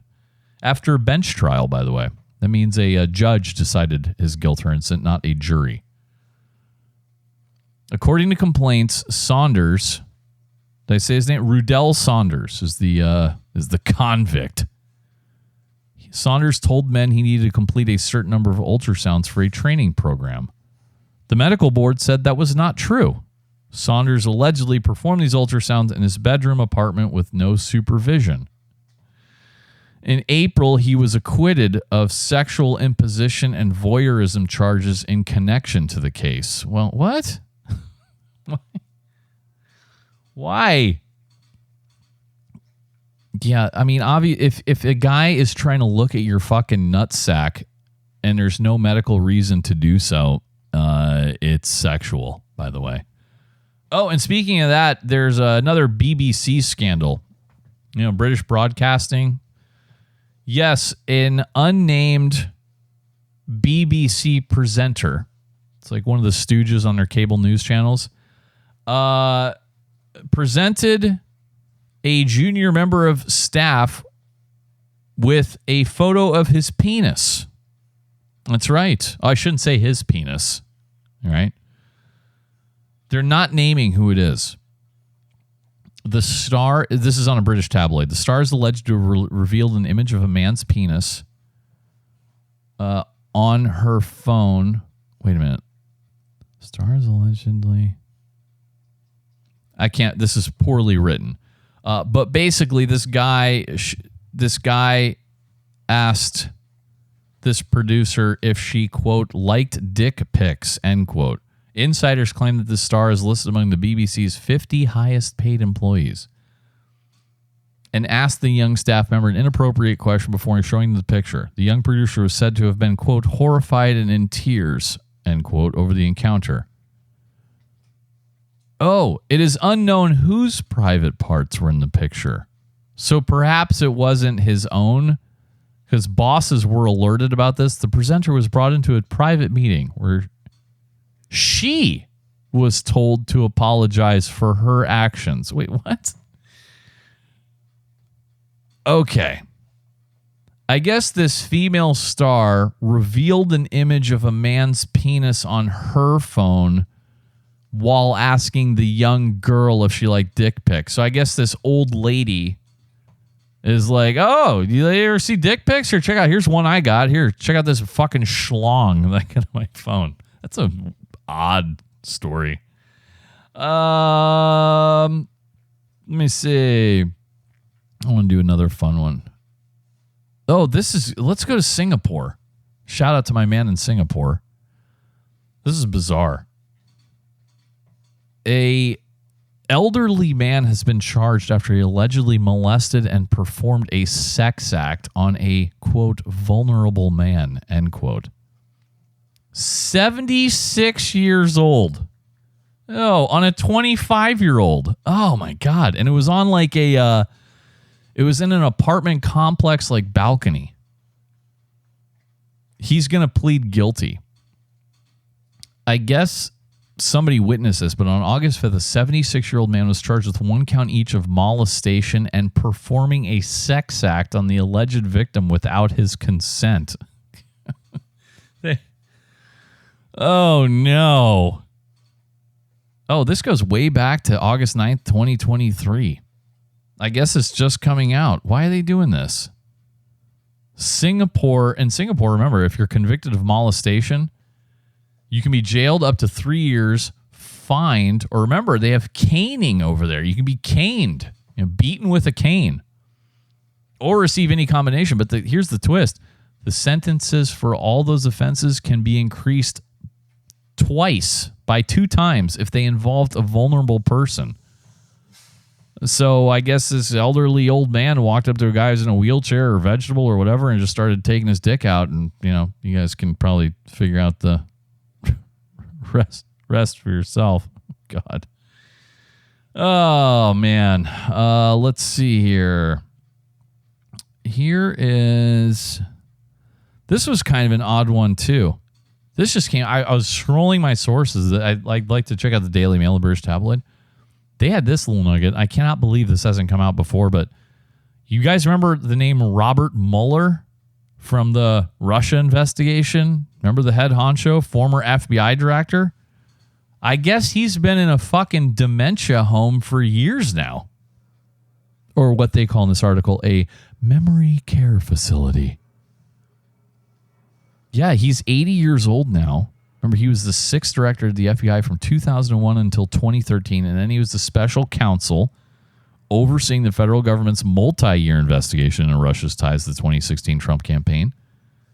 And he's in a nursing home. So why this came out was because I guess Republicans want him to testify about Epstein. Yeah. This is, I guess, Real Clear Investigations broke this topic. And I guess he's been in this so-called memory care facility for the past few years.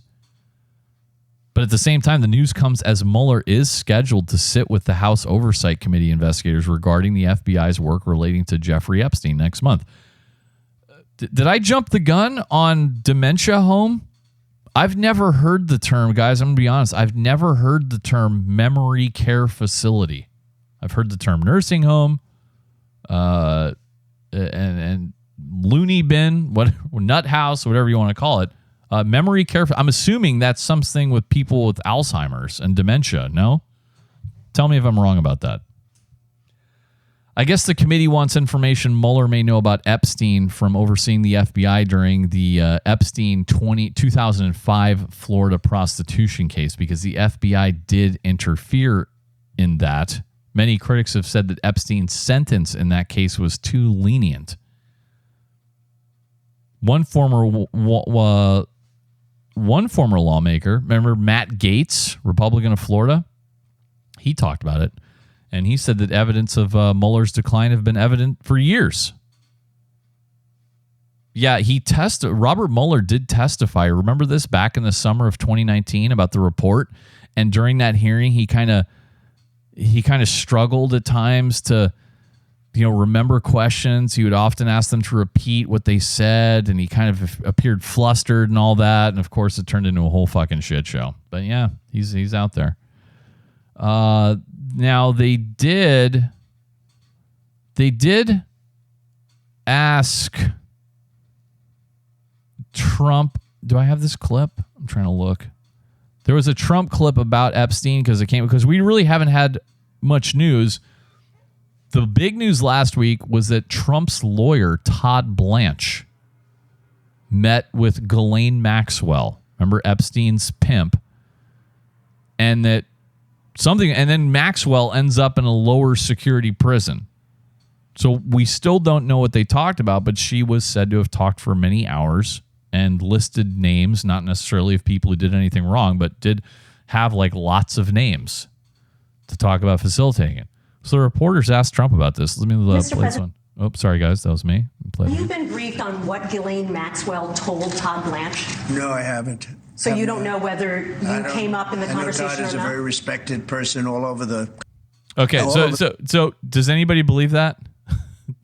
The question was, do you know what Blanche talked to Maxwell about? And Trump said no. I do not believe that for 2 fucking seconds. Sorry, I just don't. How could you not? You're like your lawyer. I don't know. Let's see. Let's go to a couple bad stories here. How about in New Jersey? A New Jersey State Police sergeant fatally shot his ex-girlfriend and her new boyfriend in a chilling act of domestic violence before killing himself. Is this not every woman's worst nightmare? Sergeant First Class Ricardo Santos stalked 33-year-old veterinarian Dr. Lauren Samanchik and her boyfriend, 29-year-old firefighter Tyler Webb, at her home in Franklin Township. She had been shot in the back as she tried to run, and Webb lay right next to her. He was also fatally wounded. His body was later discovered inside a white Mercedes SUV nearly 50 miles away, dead from a self-inflicted gunshot wound. Wow.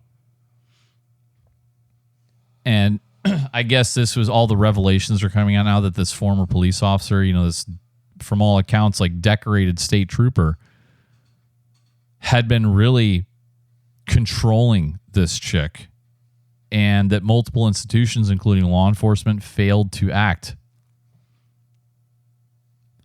Let me see. Just going, and the thing is, these guys only dated for 3 months in 2024. Samanchik and Santos for 3 months. And then a year-long campaign of stalking, sabotage, and harassment. Sorry, a sister said, this guy would show up at her work, key her car, slipped recording devices into her home, put water in her gas tank, called her incessantly. Fuck. Horrible shit. Meanwhile, what state is this in? This is in Florida. Let's go to Florida. A teenage boy walked to church to call 911 after fatally shooting his mom and dad at home. 14-year-old Trevor Lee called authorities from the church in Middleburg shortly after midnight on Monday and admitted to killing his mom and dad. And he said, hey, you can find him at their home, and I'll wait here at the church for you to come and arrest me. And when they got to the home, they found 44-year-old David Lee and 45-year-old Brandy Smith dead from gunshot wounds. The murder weapon was found inside the home. The boy left it behind when he walked to church. They're saying that the boy got into an argument with his parents Sunday night that culminated in a deadly shooting, although they're still trying to work their way through all the evidence. Of course, he's got mental health issues. He's not being bonded out. He's in prison still. Oof. People are fucking absolutely psychotic. Let's go to let's go to this one. Do you guys remember Lil Tay? I know, I'm reaching way back in the memory hole here. You guys remember the flexer who always flexed on her haters at 9 years old? Remember, she was the little girl who's like flashing out like wads of cash. Here's one of her videos from back in the day. Y'all haven't seen this in your lives. I'm richer than all y'all broke-ass haters. Y'all grown-ass men hating on me because y'all broke and jealous. Y'all rappers out here, I ain't even started rapping yet, but I'm richer than you, bitch. Okay, all right, so remember, does that bring back memories now? The funny thing is she was like a rapper, I guess, but I never heard any of her music. I just knew her from fucking her Instagram and Twitter reels in which she'd be like, remember she did one with like Jake Paul? She's like flexing on her haters and shit like that. Y'all grown men, y'all broke. Well, she's now 18. She has made an OnlyFans account on her 18th birthday. And she turned 18 on July 29th. She's claiming that all of her stuff on her OnlyFans profile features content captured at 12:01 a.m. on her recent birthday. Fucking doubt it. I'm sure it was many days in advance when you were still underage. And she opened the OnlyFans account right after turning 18. By the way, her real name is Claire Tian, Tian. She has 5.8 million Instagram followers, and she made on OnlyFans, because she showed a screenshot of the OnlyFans, which appears to be real from what I've read, and she made like $1 million 3 hours after launching her OnlyFans. $1 million. What the fuck is wrong with you guys?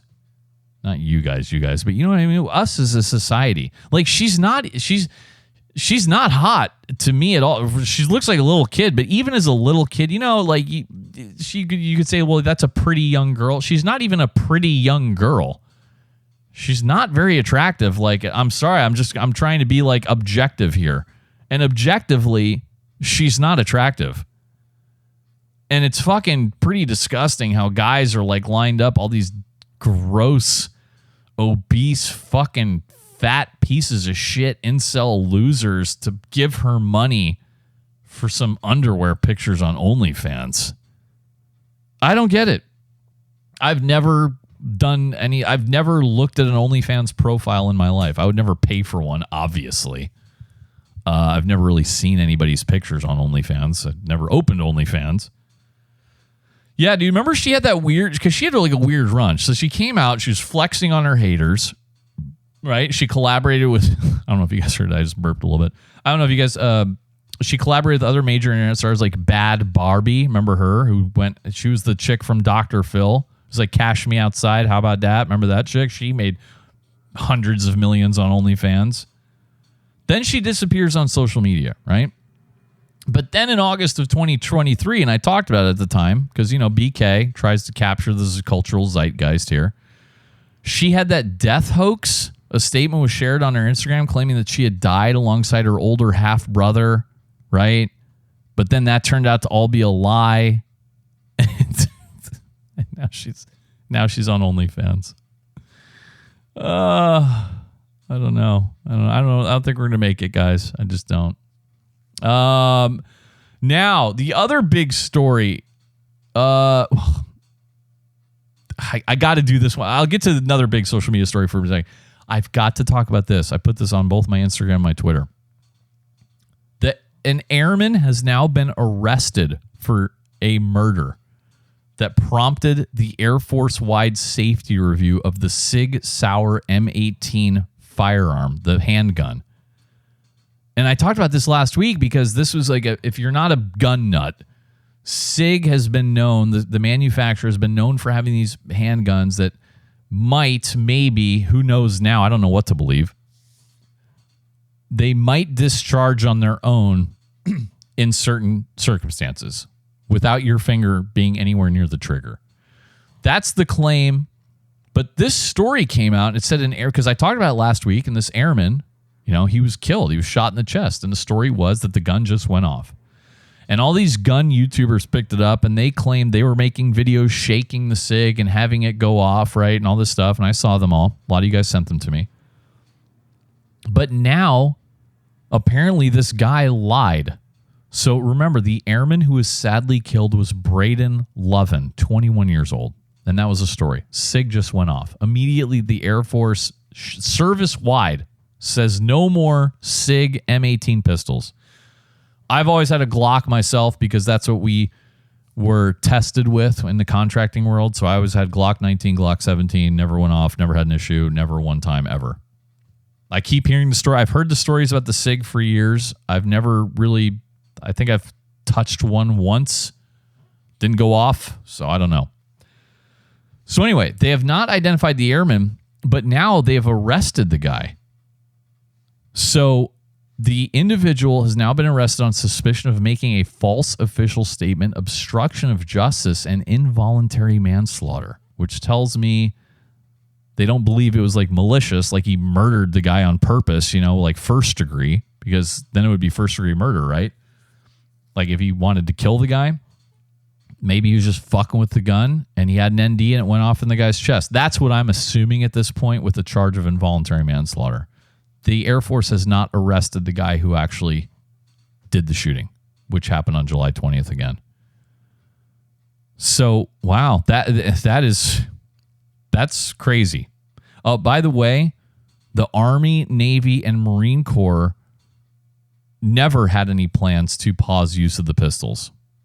Okay, so it was just an Air Force thing. So just a crazy, crazy story, though. I know a lot of you guys were tracking me on that one. And then another military story, by the way. A Fort Bragg soldier is facing multiple felony child sex charges involving girls 12 to 16 years old, dude. Chad Johnson, 36 years old. They got his mugshot in uniform. I see air assault badge and airborne wings. He was arrested. He has warrants accusing him of engaging in multiple sexual acts between September of 2021 and July of 2024 with 5 girls between the ages of 12 and 16 years old. Eesh. He was a combat medical specialist who was assigned to Bragg since 2014. He was bonded out $200,000.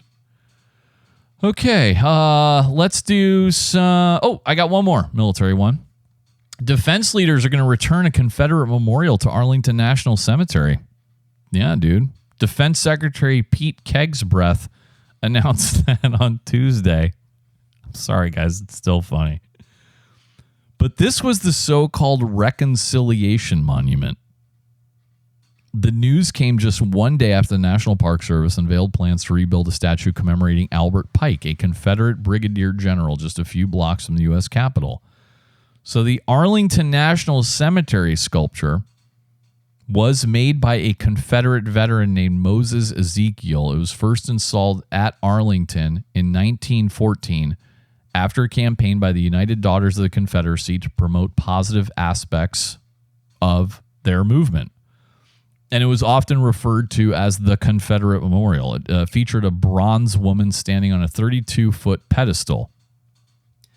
And in 2022, an independent commission recommended the memorial be taken down, calling it, quote, problematic from top to bottom, end quote. It was removed in December of 2023, and it's been stored in a secure Department of Defense facility in Virginia for the last few years. They did not say when the monument would be restored. And, a lot of conservative people didn't like it, erasing history and all that. Now, I don't know if you guys know this, but right after the Civil War, it was official that the United States banned Confederate soldiers from being buried there. Yeah, that you weren't allowed to, fighting for the Confederacy, because in their eyes, you were a traitor to the nation. But a bill passed by Congress in 1900 reversed that and established a separate burial area for Confederate troops in Section 16, if you know the area.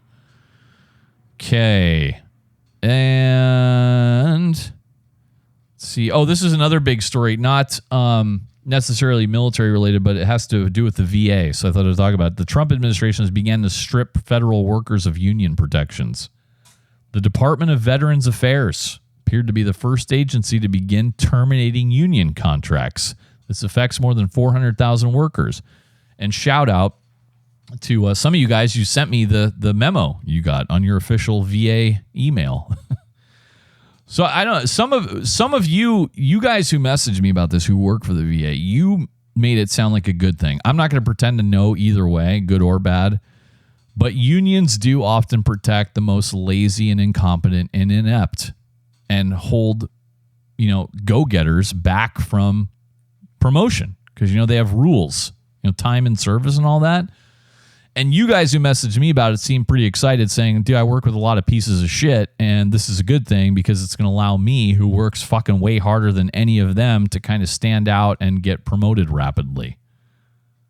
And Doug Collins, who's the head of the VA, did seem to also say that, because up to now, most of these employees were represented by the American Federation of Government Employees, the largest union for federal employees, which government worker unions never made any sense to me.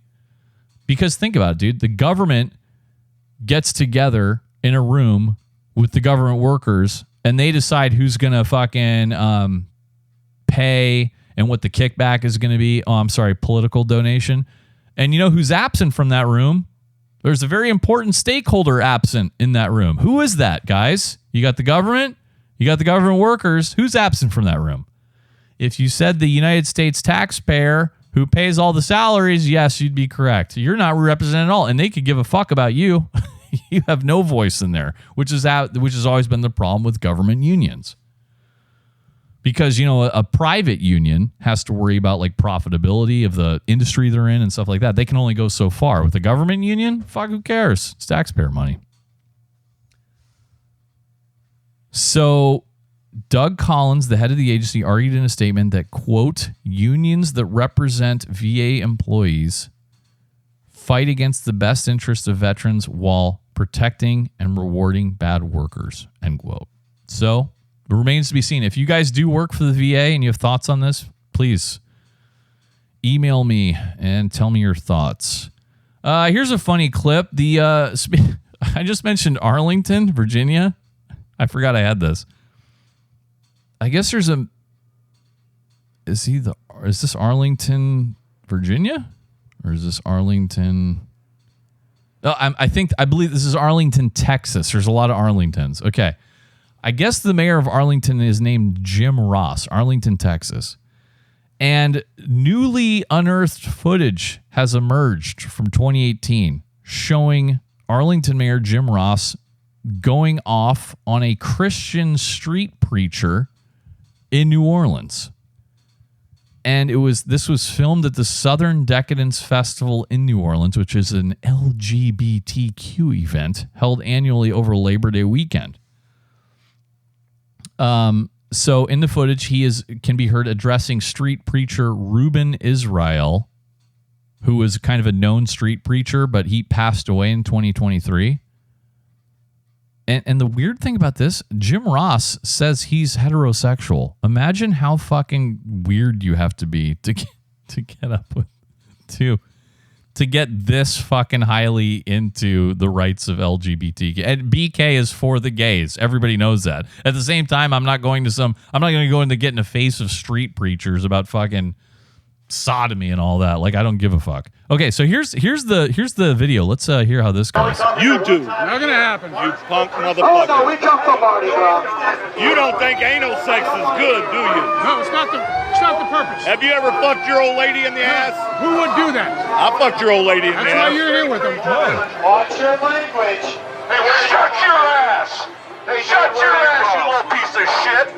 You want to talk shit? Where are you from? These people are out here having a good fucking time, enjoying life. They don't come to your stupid redneck church and fucking talk shit.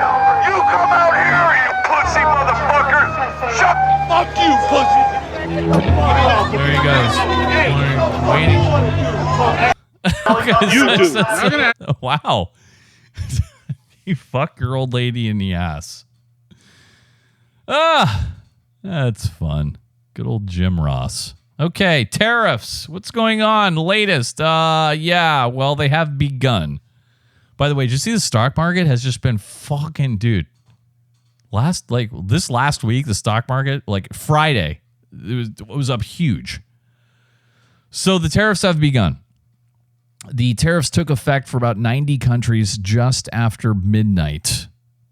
Thursday, early morning, right? Few of America's major trading partners were spared under these duties, which together sent the average effective U.S. tariff rate to its highest level in nearly a century. So remember Trump's argument, these tariffs are going to help reset trade relationships that he deems unfair, raise new revenue for the U.S. government, spur more U.S. manufacturing, and achieve other goals, okay? And, you know who's getting hit hard? Switzerland.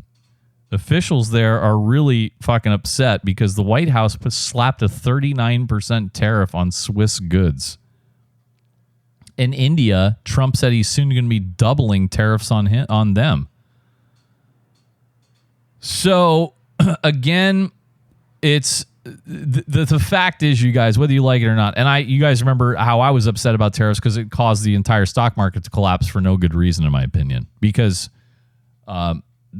if it goes one of two ways: either the tariff imposition is just a threat, and you back off after a while, it achieved nothing except collapsing the stock market, which has, of course, climbed back. And no, BK never fucking sells. But the other thing is, yes, the tariff this is not up for debate. They are paid by, at the end, and I've walked through this exhaustively, they are paid by the consumer, okay? They're not paid by the government because everybody hikes their rates until it gets down to you, the consumer. So ultimately, yes, you are the one paying for the tariff. Now it's raised money, right? I've got some numbers here. Let's see. Even before the latest tariffs came in, revenue from taxes collected on imported goods has grown dramatically this year. Okay. Customs duties, along with some excise taxes, generated $152 billion through July, roughly double the $78 billion netted over the same time period last fiscal year. So I'm looking at a chart going back to 2021, like a line chart. I'm sorry, a bar chart, I think this is called. And basically through 2021 to like 2025, the tariff revenue never really went over $10 billion a month. But now in July of 2025, how about $30 billion? And again, they just took into effect in most places, so expect that to double. Now, the thing is, you don't have to pay a tariff on specific goods, which is all well and good, because I know that's part of the argument. It's like BK, but you don't have to buy that thing that's from Switzerland. True. But a lot of it creeps into your costs in other ways. Like you're building a house. Well, a lot of wood is getting tariff slapped on it, right? Stuff like that. Stuff that's not going to be so obvious. Stuff that when you're at the store doesn't have a made in Switzerland, here's X amount of tariff. Remember Amazon was doing that for a little while? So over time, analysts think that if tariffs are left in place, it could give the U.S. government $2 trillion in additional revenue. And that's going to be hard for a new progressive administration or even a new Republican administration who's more like, capitalist to get rid of, because that's pretty addictive, right? And Trump thinks this is the way to go. He wants to replace taxes on income with tariffs, which, again, I would kind of support. I've said that before in the past. I was like, because what do they call them? Instead of income taxes, the value added, the VAT tax, right? A VAT tax is stuff you pay like you specifically buy. And I could definitely support a VAT tax in conjunction with a massive cut in income taxes. Because, again, a VAT tax, so-called VAT tax, you choose to purchase that item and pay that, if that makes sense. So, but they're going to happen. We'll see what the revenue is. Let's go. Starting to kind of wind it down here. Oh, I want to play this clip. I keep telling you guys, and for some reason, conservative influencers keep mentioning they're not telling you. At the end of the day, it is you, the consumer, who's buying this tariff. So Scott Bessent, who I think is okay, is a U.S. Treasury Secretary. He's being interviewed on Morning Joe, and he's being asked very specifically who is actually paying for these tariffs. So let's listen to this back and forth. There's been some confusion. So we've got a tariff of, 50% on Brazil now, I think. And so if someone here, an importer, wants to buy Brazilian products today or tomorrow and import them, they're going to pay 50% to the Treasury. And so who writes that check? Well, a couple of things. First, we could have substitutions, so there's very little that only comes from Brazil. It's not the question. It could come from Argentina. It could come from... That wasn't a question, Scott. But assuming it does come from Brazil, yes, thank you. Or it comes from any country with a tariff, who writes the check to the Treasury? Well, the check is written to the person who receives it at the dock in the U.S. Mm-hmm. The importer. Check is written by the person who receives it at the dock. So the tariff is paid in this country. Yes. By the importer. Is that right? But the Brazilian exporter could decide that they want to keep market share. They could lower their price so that the full 50% of the tariff, say, they could eat part of the cost. They could eat part of the tariff, which is what we've seen. Okay. But the check is written by the importer, right at the dock. Yeah, and then the importer can pass it on or not. Okay, so you guys, and of course, this dopey, stumbling, bumbling fossil of a reporter is basically saying the same thing. Remember, I walked you through tariffs very, very carefully many, many months ago and exactly who paid what, and that's why I know it. And so again, at the end of the day, it is you. But that is a good point. I mean, if a foreign guy wanted to protect market share, maybe he'd be like, well, I can take some off, and in that way, you don't have to charge your customers that high. But I don't. Scott Bessent says that's what we've seen happening. We'll see. All right. Oh, this was the other the fucking other funny social media story that was going on was the. I know a lot of you guys aren't Twitter, so I'm going to make this as painless as possible. But this group of 4 conservative influencer Republican chicks all started getting into it on Twitter, and it was fucking hilarious. They all have pretty sizable followings, right? Because they're all pretty good looking, right? And it all started over a wedding ring. It was the funniest fucking thing, dude. So a chick named Sarah Stock, this kind of where it all set off.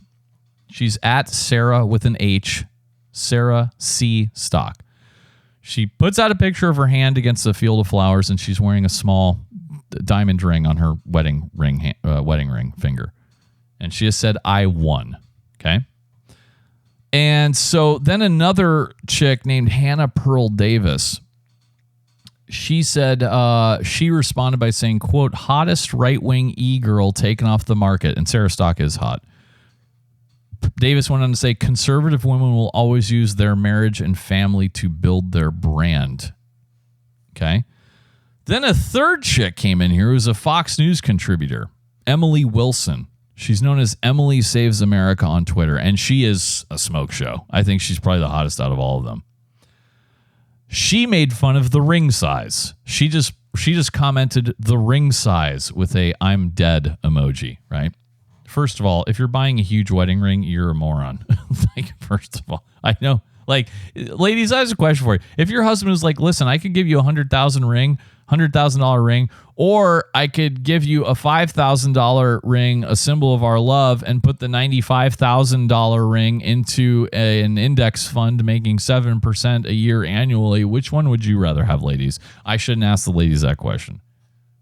Because a lot of you guys, I know you want a big ring so you can compare it to the other girls' rings. It never makes any sense. It's a fucking rock. You can get a diamond made in a lab now. The idea that somebody would pay that much, it's absurd to me. I'd rather have the money that you can make through the magic of compound interest than any day. Okay. So then another chick, the fourth girl, somebody who was working for Turning Point USA. You had Charlie Kirk's out, another conservative outlet. Her name is Morgan Ariel. She was fired from there, by the way, over her anti-Semitic tweets. She saw Emily's comment about the ring size, and she said, quote, "You give it up for free, ho. Might want to sit this one out," end quote. Okay? You guys tracking this? So then Emily snaps back at her, and she said, quote, "Morgan, your baby daddy abandoned you. You're raising a bastard child, but yet somehow, some way, you think you're better than me or anyone else on this app? You gave it up for free, got left in the dust, and now post rage bait on X to supplement the inadequacy of your monthly child support payments," end quote. Okay? And then Morgan fucking went scorched earth on that one. Morgan responds to Emily by saying the following. This is a banger. She said, quote, "None of that is true, Emily, but unlike you, I don't lie, so here are some facts. You got fingered in the middle of a hotel lobby at the Turning Point USA event while everybody watched and there were families around. You brag about having sex with married MAGA dads and doing drugs. You have been completely ran through by both single and married men in the right wing. You call young virgins losers and encourage them to have premarital sex, and you're pro-abortion." And it went on, and she ends with, "You are a gold-digging hoe, so yes, I am better than you." And this is, by the way, this is still going on.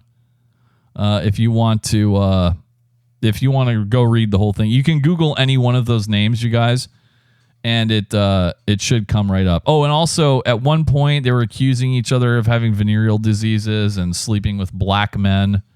Lots of really good stuff there. So entertaining for me. I know none of you know who these people are, but trust me, it was pretty funny. Okay. Have you seen the dildos being thrown on the courts? First of all, I don't think it's really cool. I mean, would you guys do that at a high school girls basketball game? No, probably not. Would you do it at a college girls softball game? No, you would not. I don't know. They're playing in the middle of a sport and you're like throwing shit on the court. Like, yeah, okay, it was funny one time, but now people are like making it a thing, and I think it's kind of lame. I mean, these chicks are out there trying to compete. Whether or not you like the WNBA, fine. If you don't like it, don't watch it. I don't watch it. I don't know nothing about it except that one chick who's famous. I never watched it. I've never watched more than 10 seconds of it in my life. I'm not going to be throwing dildos out in the court. So anyway, there's some kind of conspiracy now. This is linked to a cryptocurrency group. Because now, once one dildo got thrown, I guess it was on Tuesday night, a neon green dildo was the first one to get thrown from the stands, and it landed at the floor of Crypto Arena in LA. And so the day before the first green dildo was thrown onto an NBA court, right? A cryptocurrency was created, a new meme coin. It was created the day before, July 28th, right? God, this is horribly written, you guys. It talks about the meme coin, and then it doesn't even say the fucking name of it. Bottom line, I'll get to it, I'm sure, later. bottom line, as of Thursday, that coin's worth had nearly tripled in its first week. You know, send a few more bros out there. So this is a conspiracy. Like they're doing this to hype up the meme coin, which are you seriously? The New York Times is not. This is the Athletic, the New York Times outlet. So they're trying not to give the guys any publicity. Did they do it any? Here we go. Finally, 20 paragraphs down. The crypto meme coin is called the Green Dildo Coin. And on Tuesday night's live stream, members said they had been communicating with people throwing sex toys at WNBA arenas. And then those guys got some of those guys got arrested. Yeah, it's a very, very, very bizarre story. Yeah, last week, a 23-year-old Georgia man was arrested and charged with disorderly conduct, public indecency, indecent exposure, and criminal trespass.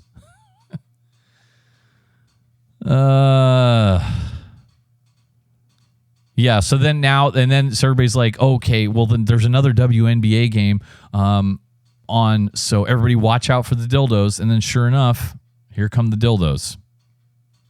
Yeah, another 18-year-old guy named Caden Lopez was arrested after he threw a sex toy towards the seats in front of him, and he hit a man and his 9-year-old niece.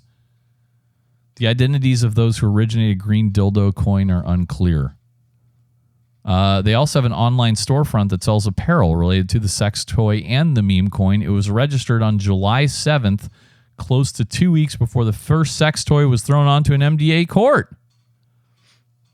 Green Dildo Coin does have a Twitter account. They launched it on July 28th. All right. Yeah, kind of lame. I mean, you guys are all fucking lame, dude. You guys are all fucking losers. This is what you do? Fucking go to the bar, pick up a chick, go bang somebody. What the fuck's the matter with you? And I'm all about making money, crypto or otherwise, if you can handle the losses. But y'all sound lame to me. This was funny. A representative in Nebraska had a town hall. His name is Mike Flood. I'm going to play a couple clips from him because he's getting the same thing that all the Republican lawmakers get. All these boomer libs show up and start booing him. But I thought these were significant, these two clips, and what they booed. Let's listen to the first one. Why did you cut SNAP and healthcare research? That's a question. Here's Mike Flood about to answer.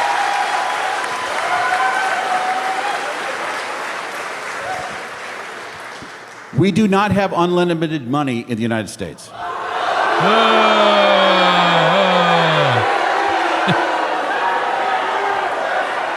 Okay, is that it? Yeah, that was it. Okay. So I get the argument. You're talking about SNAP benefits and you're handing out billions to your billionaire friends, right? But still, just the fact that he could say that we don't have unlimited money, which is objectively true, and he gets booed, it's funny. Here's another banger from him. Let's listen to this one. It talks about two big changes to the Medicaid program. One of those changes is that if you are able to work and you are able-bodied, you have to work. If you choose not to work, you do not get free health care. You do not get free health care. Okay. So here's a question. Do you think that people who are 28 years old that can work and refuse to work should get free health care? Unfucking believable. They cheer that. I don't think that a majority of Nebraskans agree with you. Okay, now, Mike, this is going to remain to be seen because obviously these are heavily infiltrated by activists. You can hear the screaming. They're not there to debate, right? They want to put on a show. They want to get dragged out. They want to put a big scene on there. They're fucking far left activists. They don't believe in cutting anything ever of any kind. But I just think it's funny that they scream. He's like, do you think a guy who's perfectly capable of working should be on disability for the rest of his life? And they're like, yeah, we do. Now, is that going to translate into actual electoral success? I believe Omaha, Nebraska is a blue dot in Nebraska, if memory serves. But still. Everybody's just insane now. Oh, man, I have so much to get to, and I barely scratched the surface here. Let me go. Oh, speaking of, I want to quickly just mention, I'll just go through a few headlines. I mentioned crypto a few minutes ago. The crypto's richest man is campaigning for a pardon. Yes, this would be Shanpeng Zhao. Remember him? He was the founder of that company Binance. And in 2023, the founder pleaded guilty to U.S. money laundering violations. So Zhao is a Chinese-born billionaire. He's out of prison now. And he wants a pardon because if he gets on Trump's good side, then he can launch his crypto firm in the United States. And publicly, he's been praising Trump's crypto policies. Again, the key to Trump is flatter him, right? So they did plead guilty to serious crimes in 2023 because they had all kinds of bad actors moving money on the platform. The Trump administration is apparently considering the possibility of granting clemency. They have reviewed or received pardon applications from Zhao and Binance. Oh, I guess his company would need to be pardoned as well. Interesting. Okay, so he's looking for one, and we'll see if he gets it, and that company does anything. There was another shooting in Atlanta. This is sadly a police officer passed away. The gunman fired at the headquarters of the Center for Disease Control and Prevention because he blamed the COVID vaccine for his maladies. The gunman was found fatally shot. No civilians were hit by gunfire, but he was able to sadly kill police officers. They identified him as Patrick Joseph White, a 30-year-old man who lived in Kennesaw, Georgia. He appeared to have a long brewing fixation about vaccines. He thinks the vaccine was the cause of his physical illness. One of the first officers to arrive was Officer David Rose of the DeKalb County Police Department, and he was the one shot and killed. 33 years old, had 2 kids, and his wife was pregnant with their third. That was very, very sad. Oh, and by the way, former United States Marine. He had just graduated from training in March. Brand new. Horrible. And he ran right towards the gunman. Very, very sad. Okay. Like I said, just got to kind of speed through some of these. Let me see here. They're undergoing a rescue in the Indian Himalayas. Did you guys see that video of the fucking massive flash flooding that killed 4 people? Yeah, 190 people have been rescued from the wreckage in the Indian Himalayas and the village of Darali, by the way. A torrent of water just absolutely tore into it. The town's central marketplace was destroyed. But again, this is one of those things that it's so isolated that it's almost impossible to get in these areas. So nearly 200 people have been killed over the past 6 weeks in monsoon-related disasters just in that one little area. A viral video in Pakistan is causing people to scream about honor killings. Yeah, this one's a little bit different because it went viral. In this video, a woman takes her final steps on the open desert terrain in southern Pakistan and stopped, turning her back to her executioner as he raised his gun.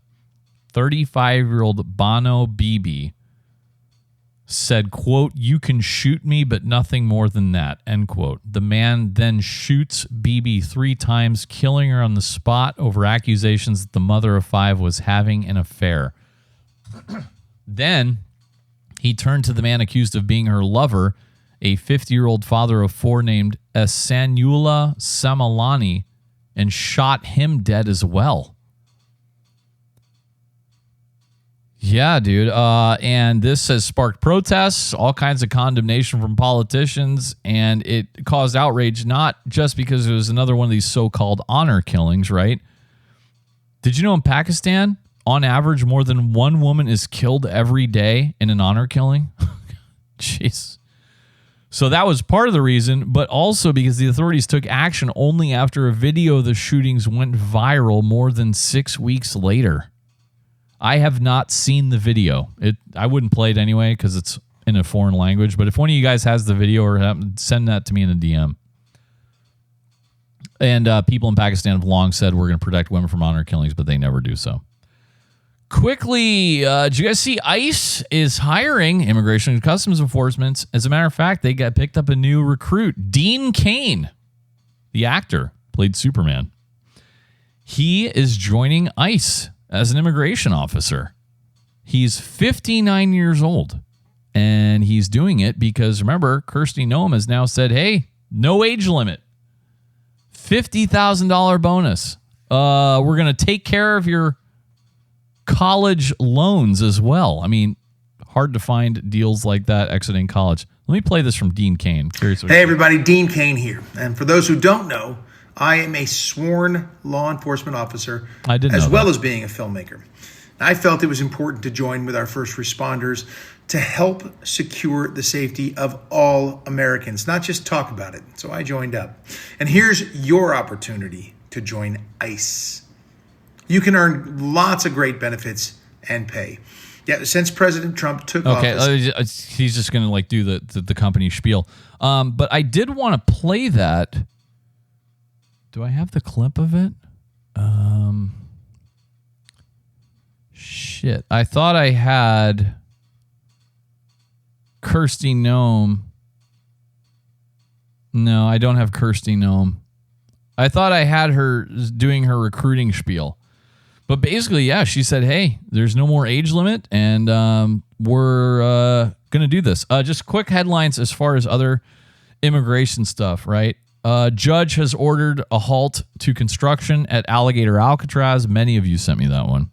Work must stop for 14 days while she considers arguments that building and operating the immigration detention facility would harm the environment. Remember I told you this is a long abandoned airfield, and when they were building it, it was also controversial for environmental reasons, and people were getting sued left and right. But hey, okay, cool. All you have to do is stop construction. The deportations and the incarcerations will continue, I guess. Yeah, they can't install any more lighting, paving, fencing, or other fixtures. Okay. And Governor Ron DeSantis said, hey, that's fine. They're not going anywhere, the detainees, and the ruling will have no impact on immigration enforcement, and Alligator Alcatraz will remain operational. Very good. And I guess they're looking at opening up another one in Indiana. They're going to call this one the Speedway Slammer is the new nickname of this place. It's set to open.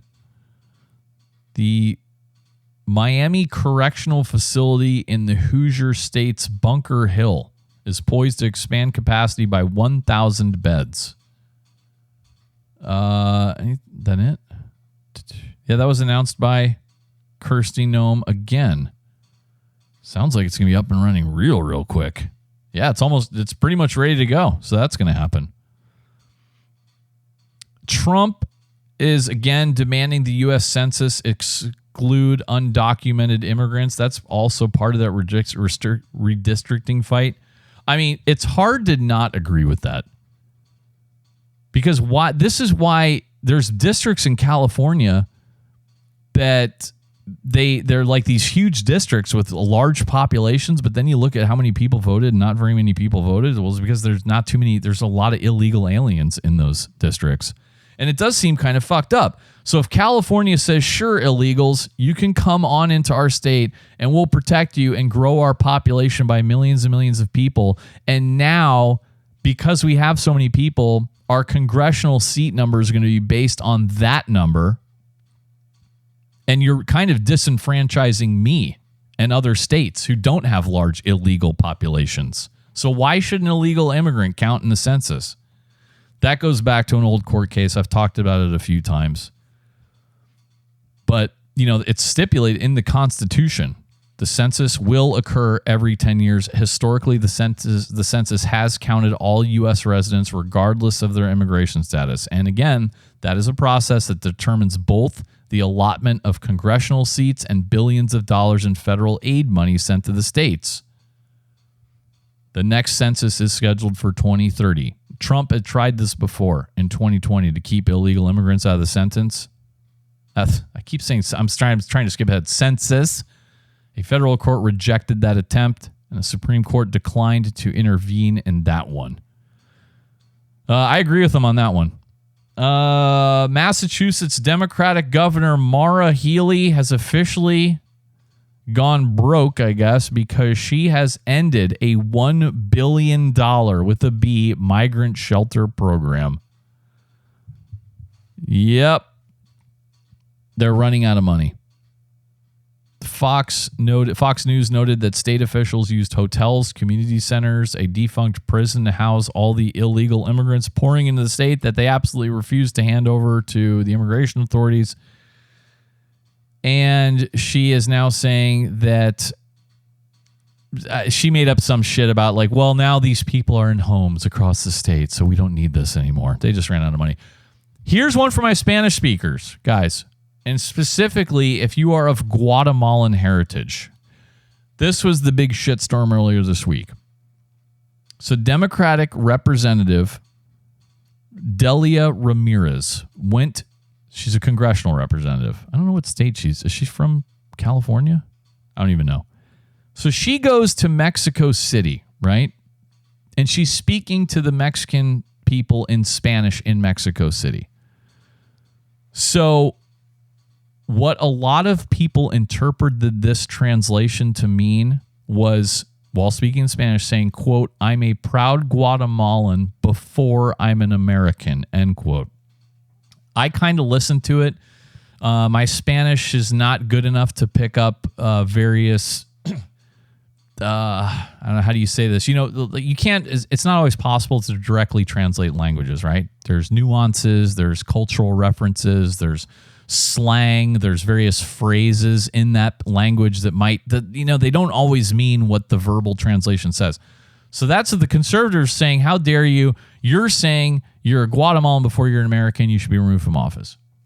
But she's like, no, her defenders are saying, no, that's the opposite of what she said. She was saying, despite me being a proud Guatemalan in heritage, I'm an American first. So I'm going to play the clip. I'm going to play it twice for my Spanish speakers, and you guys let me know what you hear. Let's go. Quiero terminar diciendo unas palabras en español porque yo soy guatemalteca con mucho orgullo, primero que soy americana. Quiero terminar diciendo unas palabras en español porque yo soy guatemalteca con mucho orgullo, primero que soy americana. All right, guys. You guys got it? It sounded to me she was saying first I'm an American, primero soy americano. It's hard to tell, so let me know. Okay, and again, we know the border numbers have plummeted again and again and again.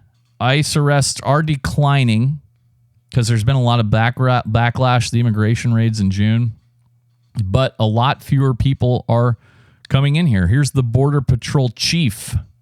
I can't remember his first name. His last name is Vidiello. He's on Fox Live. Let's listen. Well, the numbers tell that story, and thanks for having me on. Yeah, there's a radical transformation going on at the border right now as we speak. About 10,000 troops from the Department of Defense standing side by side with the Border Patrol. If someone tries to cross the border, they will likely get arrested. They will most likely be prosecuted, and they'd be put on a path for removal back to where they came. And so what that means is fewer people are trying. It's much safer for our agents and our officers at the border, and they're able to do the job that we want them to do, which is patrol the border, stop the drugs, stop the human trafficking, rescue people who are in distress at the border. So all of those capabilities have been increased by over 100%, just by the mere fact that the workload is so far down. 148 apprehensions in 24 hours. That's a huge change on the southwest border, and more to come. And that's due to the leadership of the Oval Office with President. And I'll stop him there and say that was confirmed by one of my Border Patrol listeners. Shout out, Pat, who said he's fucking bored as hell now. He's like, dude, there's nothing to do.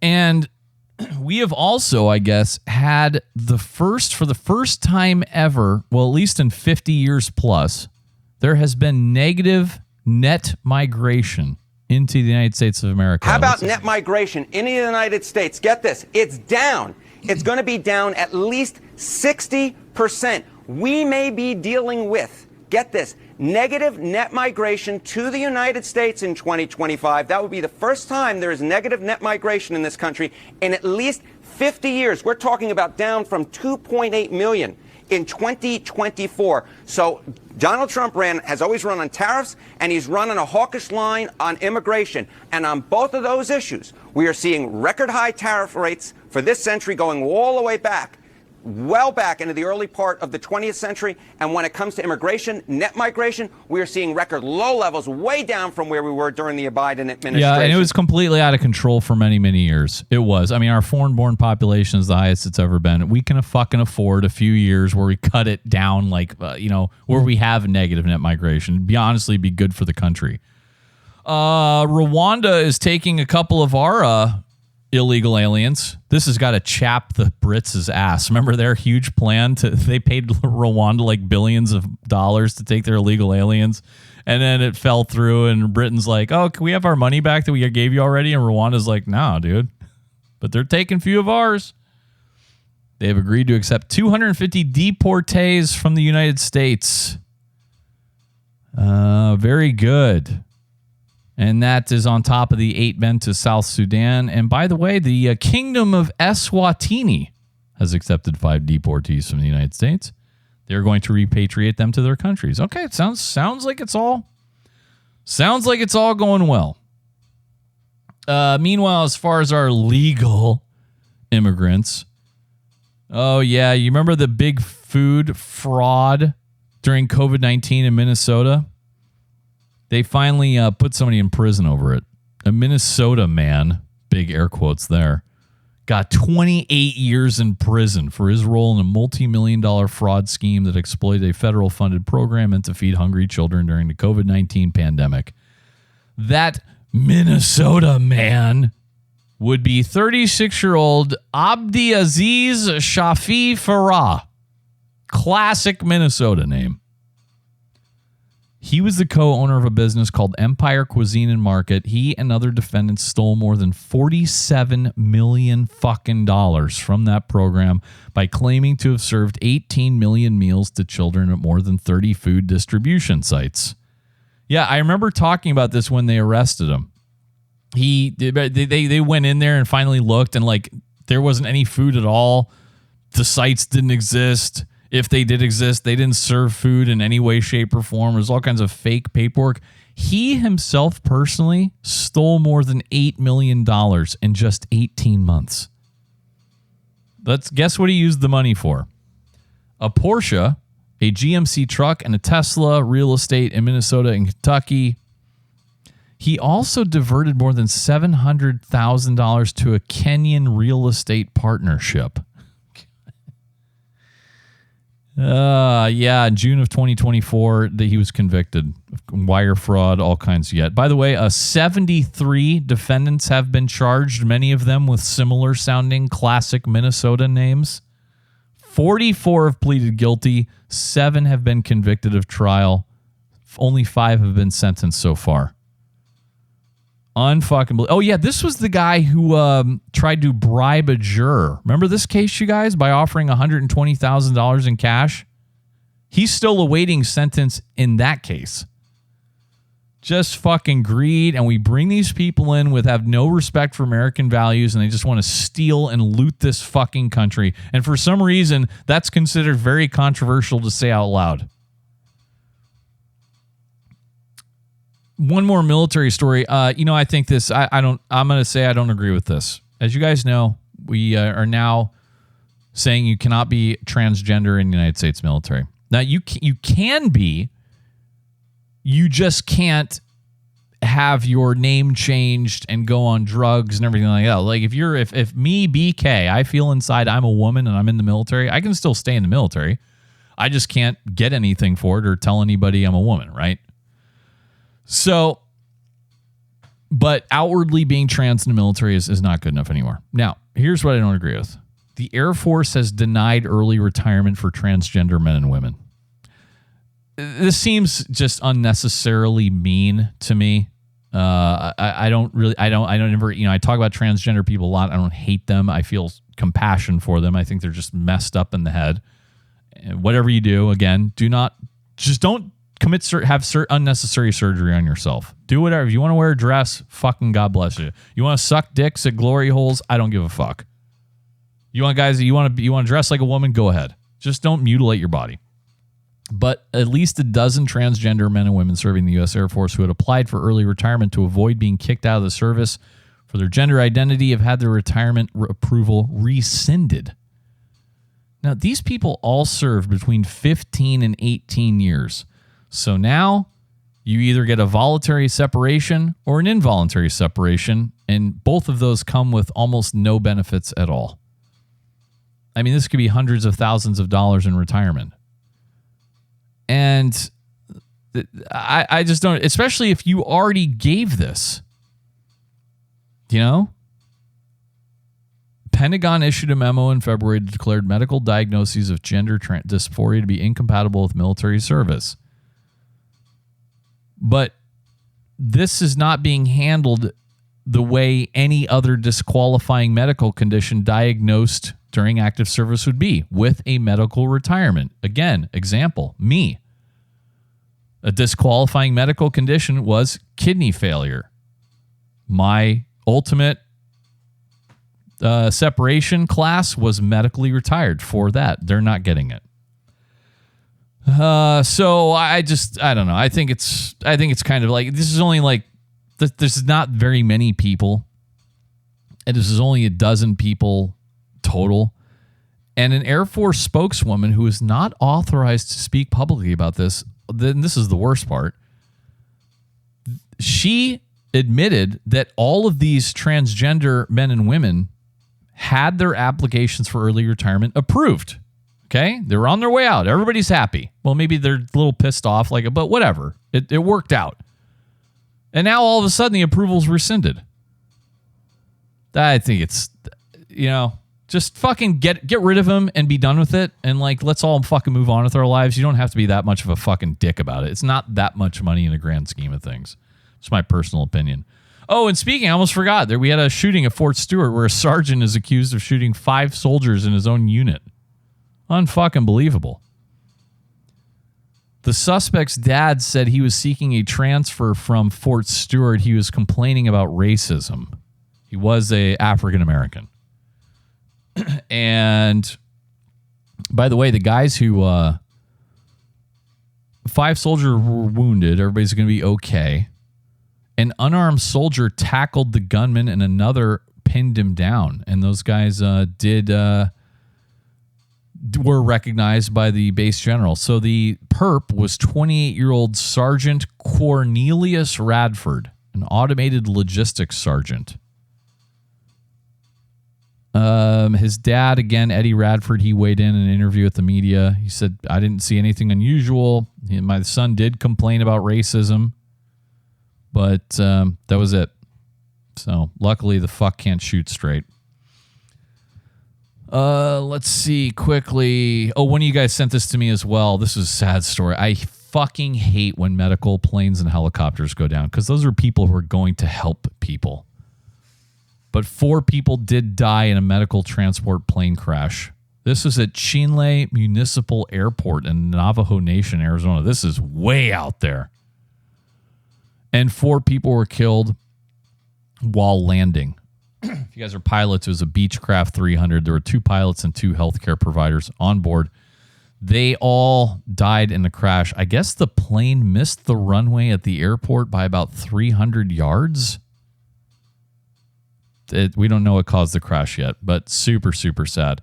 Update again on this one. LaShawn Johnson, the ex-NFL player, he has been convicted in his dogfighting case. Federal investigators said they'd seized 190 pit bull type dogs from the former running back who had previously pleaded guilty to state dogfighting charges in 2004. Fucking more. He's 54 years old now. And this all went down in Broken Arrow, Oklahoma. By the way, those 190 pit bull dog seizures, that is the most dogs ever taken from a single person in a federal case. And he was the one, this was like a big federal case because there was lots of people from many states involved, like gambling and supplying the dogs and all this shit like that. So he's going away for a long time. Good. Fucking, we'll have you out in a ring fighting. See how you fucking like it. One more couple, this is a big reversal and well done. They should fire whoever is responsible for this. The Federal Emergency Management Agency, FEMA, they have backtracked and they say they will now not deny grants to states and cities that boycott Israeli companies. Yep. In grant notices posted in recent days, FEMA has said that states and cities needed to follow terms and conditions set forth by its parent agency, the Department of Homeland Security, that prohibited grantees from, quote, limiting commercial relations specifically with Israeli companies, end quote. You believe these fucking idiots? Oh, so your town gets hit by a flood, but if you don't like Israel, we're not giving you any money. That's what they actually tried to do. You know, fuck that whole part of the world. What is this? Like, look, I've complained about this before. I know a lot of you guys don't like Israel. Fine. I've talked about the anti-Semitic memes that you all send me, and I have to tell you, hey, I have Jewish friends, right? Yeah, that just because I think Israel is kind of a pariah state and I don't agree with their policies doesn't mean I think Jews should be thrown into ovens, and I don't think it's very funny. I have to say that one more time because I keep getting them. But Israel is a foreign country and it has nothing to do with me, and I am not concerned about what the fuck they do or do not do. And they can kiss my fucking ass, frankly, when it comes to my tax money. This was an abomination by FEMA. Who the fuck do they think they were? Who decided that was a good idea? I want to name. They never name anybody. How did that happen? I mean, and yes, it is symbolic because hardly any municipalities or states have something on the books anyway, but it doesn't matter to even put that in federal disaster relief money. Complete abomination, and we'll never even know. We'll never even know what fucking dipshit was responsible for that one. This was funny. Let's go back to Canada really quick. Shout out to my Canadian law enforcement guys who sent me this. So there's a senior Winnipeg police officer, right? And he's in a lot of trouble. That's not really why I'm only doing the story, not for him. Anyway, this is a veteran officer who was initially arrested in November. He's now facing a long list of charges after a 16-month investigation. I guess this guy trafficked illegal drugs. He took pictures of a dead female and distributed it, gave away confidential information. This is Constable Elston Bostock, a 22-year member of the Winnipeg Police Service. And he sounded like a drug dealer, basically. But that's not why I wanted to do the story. I wanted to do the story for this video, for this audio clip. And they held a press conference on this horrible person. But listen to how they started the press conference off. It's too funny. Good afternoon, everybody. I am Pat Sadak, and I'm a constable with the Winnipeg Police Service Public Information Office. We have one item to discuss with you today. But before we do that, I would like to acknowledge that we are on Treaty 1 territory, the home and tradition lands of the Anishinaabe, Ojibwe, Innu, Cree, and Dakota peoples, and in the national homeland of the Red River Métis. Our drinking water comes from Shoal Lake 40 First Nation in Treaty 3 territory. I'd like to now invite Chief Bowers to the podium to provide opening remarks. That's funny. Okay, so then the chief is... what cracked me up is... Okay, so there was a land acknowledgement. We've talked about these before. I never heard him breaking it down to like, oh, the water came from this tribe and we're on this land. I do think it's kind of funny how the chief made this fat corporal go out and do the stupid land acknowledgement, and then he gets up there so he doesn't have to do it. I don't know. Hey, guys, I don't know who needs to tell you this. You don't have to do any of this. You don't have to. What, does somebody have fucking pictures of you naked or something, or with a hooker, or what? Why do you feel like the need to do this? I don't understand it at all. This societal pressure. Like, fucking get over it, dude. Fun headline here. Somebody reported a body near Soda Springs, Idaho, in the Blackfoot River. Yeah, and so, of course, deputies get out there. They get some drones out, right? They start going. They send out the water team. Well, they found something. The team went in the water where the body was. Sadly, though, it turned out to be a life-sized companion doll.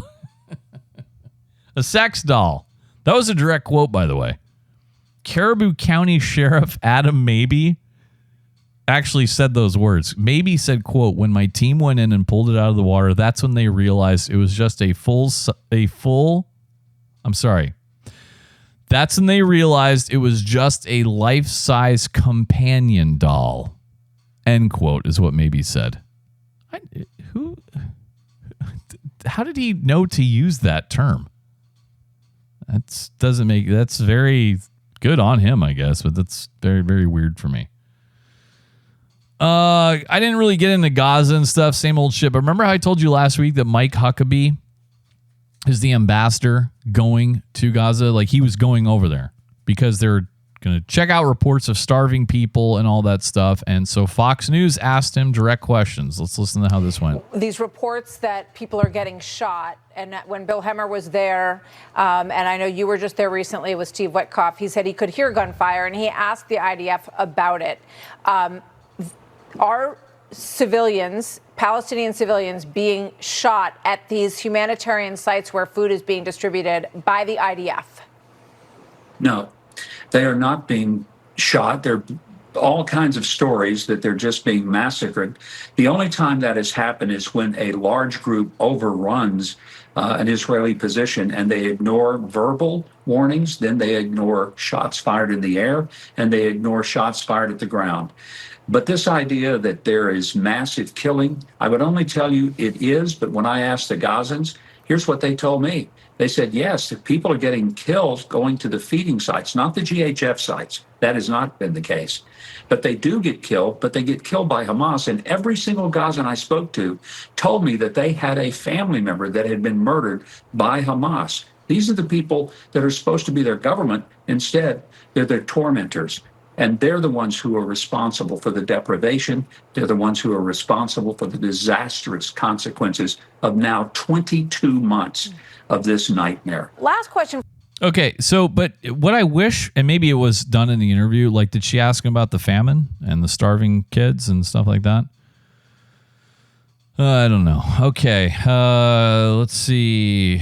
This was, let me just wrap this up here.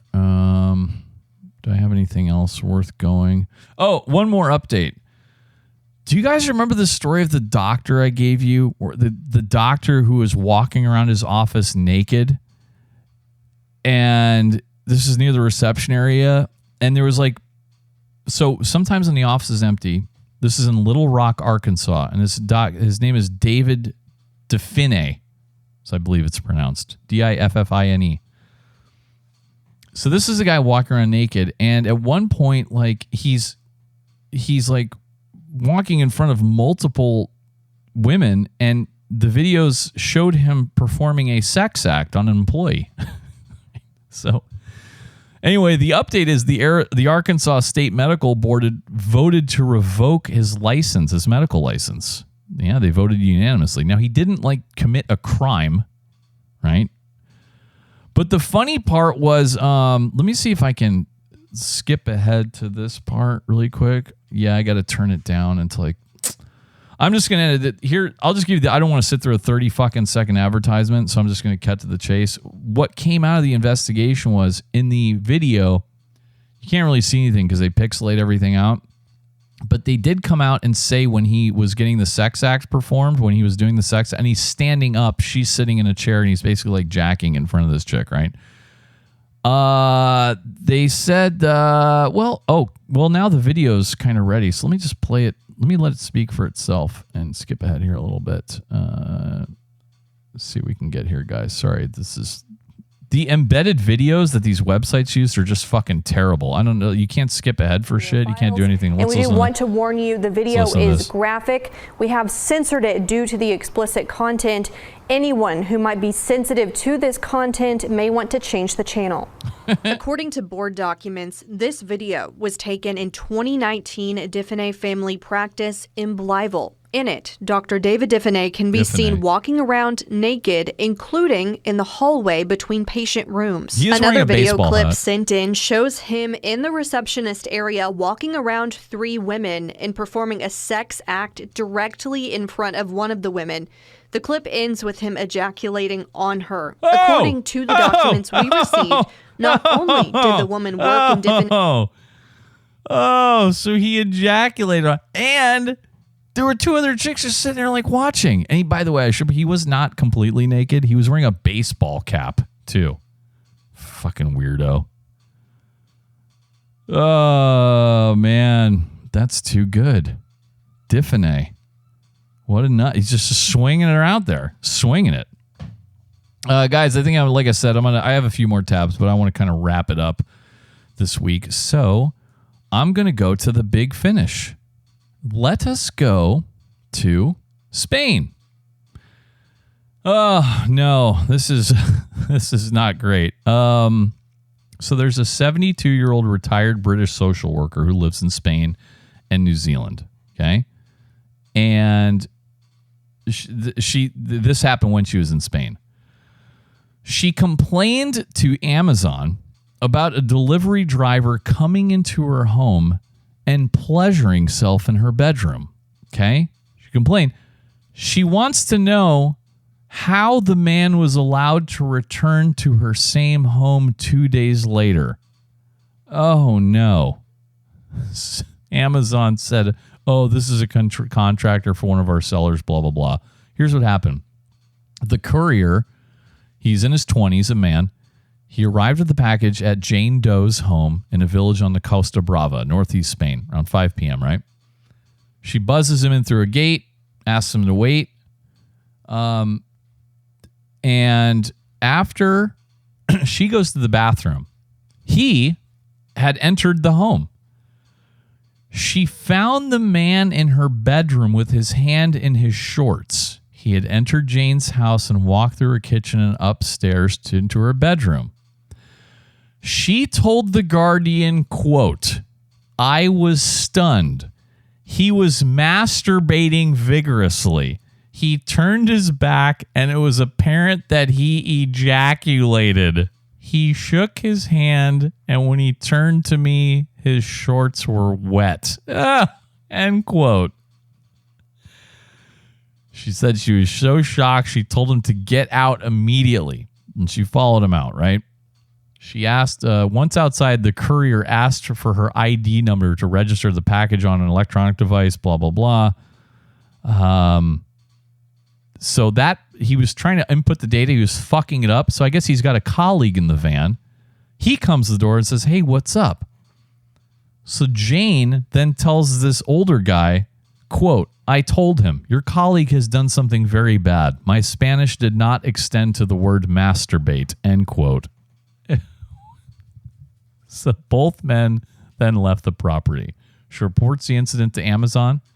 The call handler apologized for the inconvenience. Well, 2 days later, fucking the same 2 guys show up at her door to deliver another Amazon package.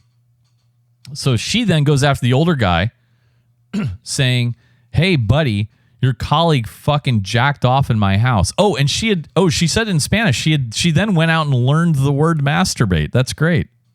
And she said she reported it to police. And this colleague, for some reason, denies it. And, I love the excuses. The colleague said that this man's shorts were wet after spilling a drink. Ew. Yeah, dude. And she touched this guy's hand when he had fucking jizz all over it.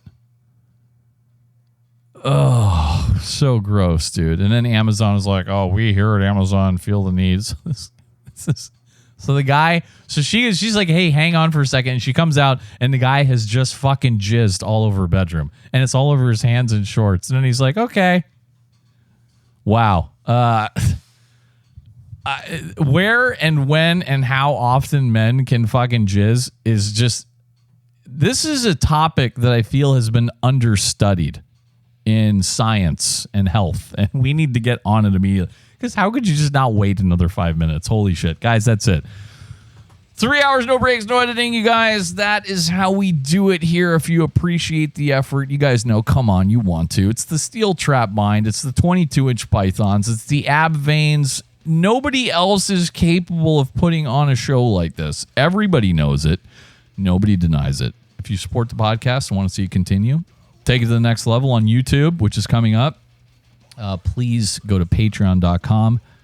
Type in BK Actual, and it's your chance to pledge $1 or $2. Because remember, I don't take any advertising. I don't take any paid advertisements. I don't interrupt it with reading words to our sponsors or any of that lame shit. I hate doing it because it interrupts my flow, and I would much rather be supported by you, the people. But patreon.com, BK Actual, keeps me independent. I answer to only you, the audience. And by the way, follow me on Instagram at BK Actual, and of course on Twitter for breaking news at Bravo Kilo Actual. That's all I have for you this week. See you next week.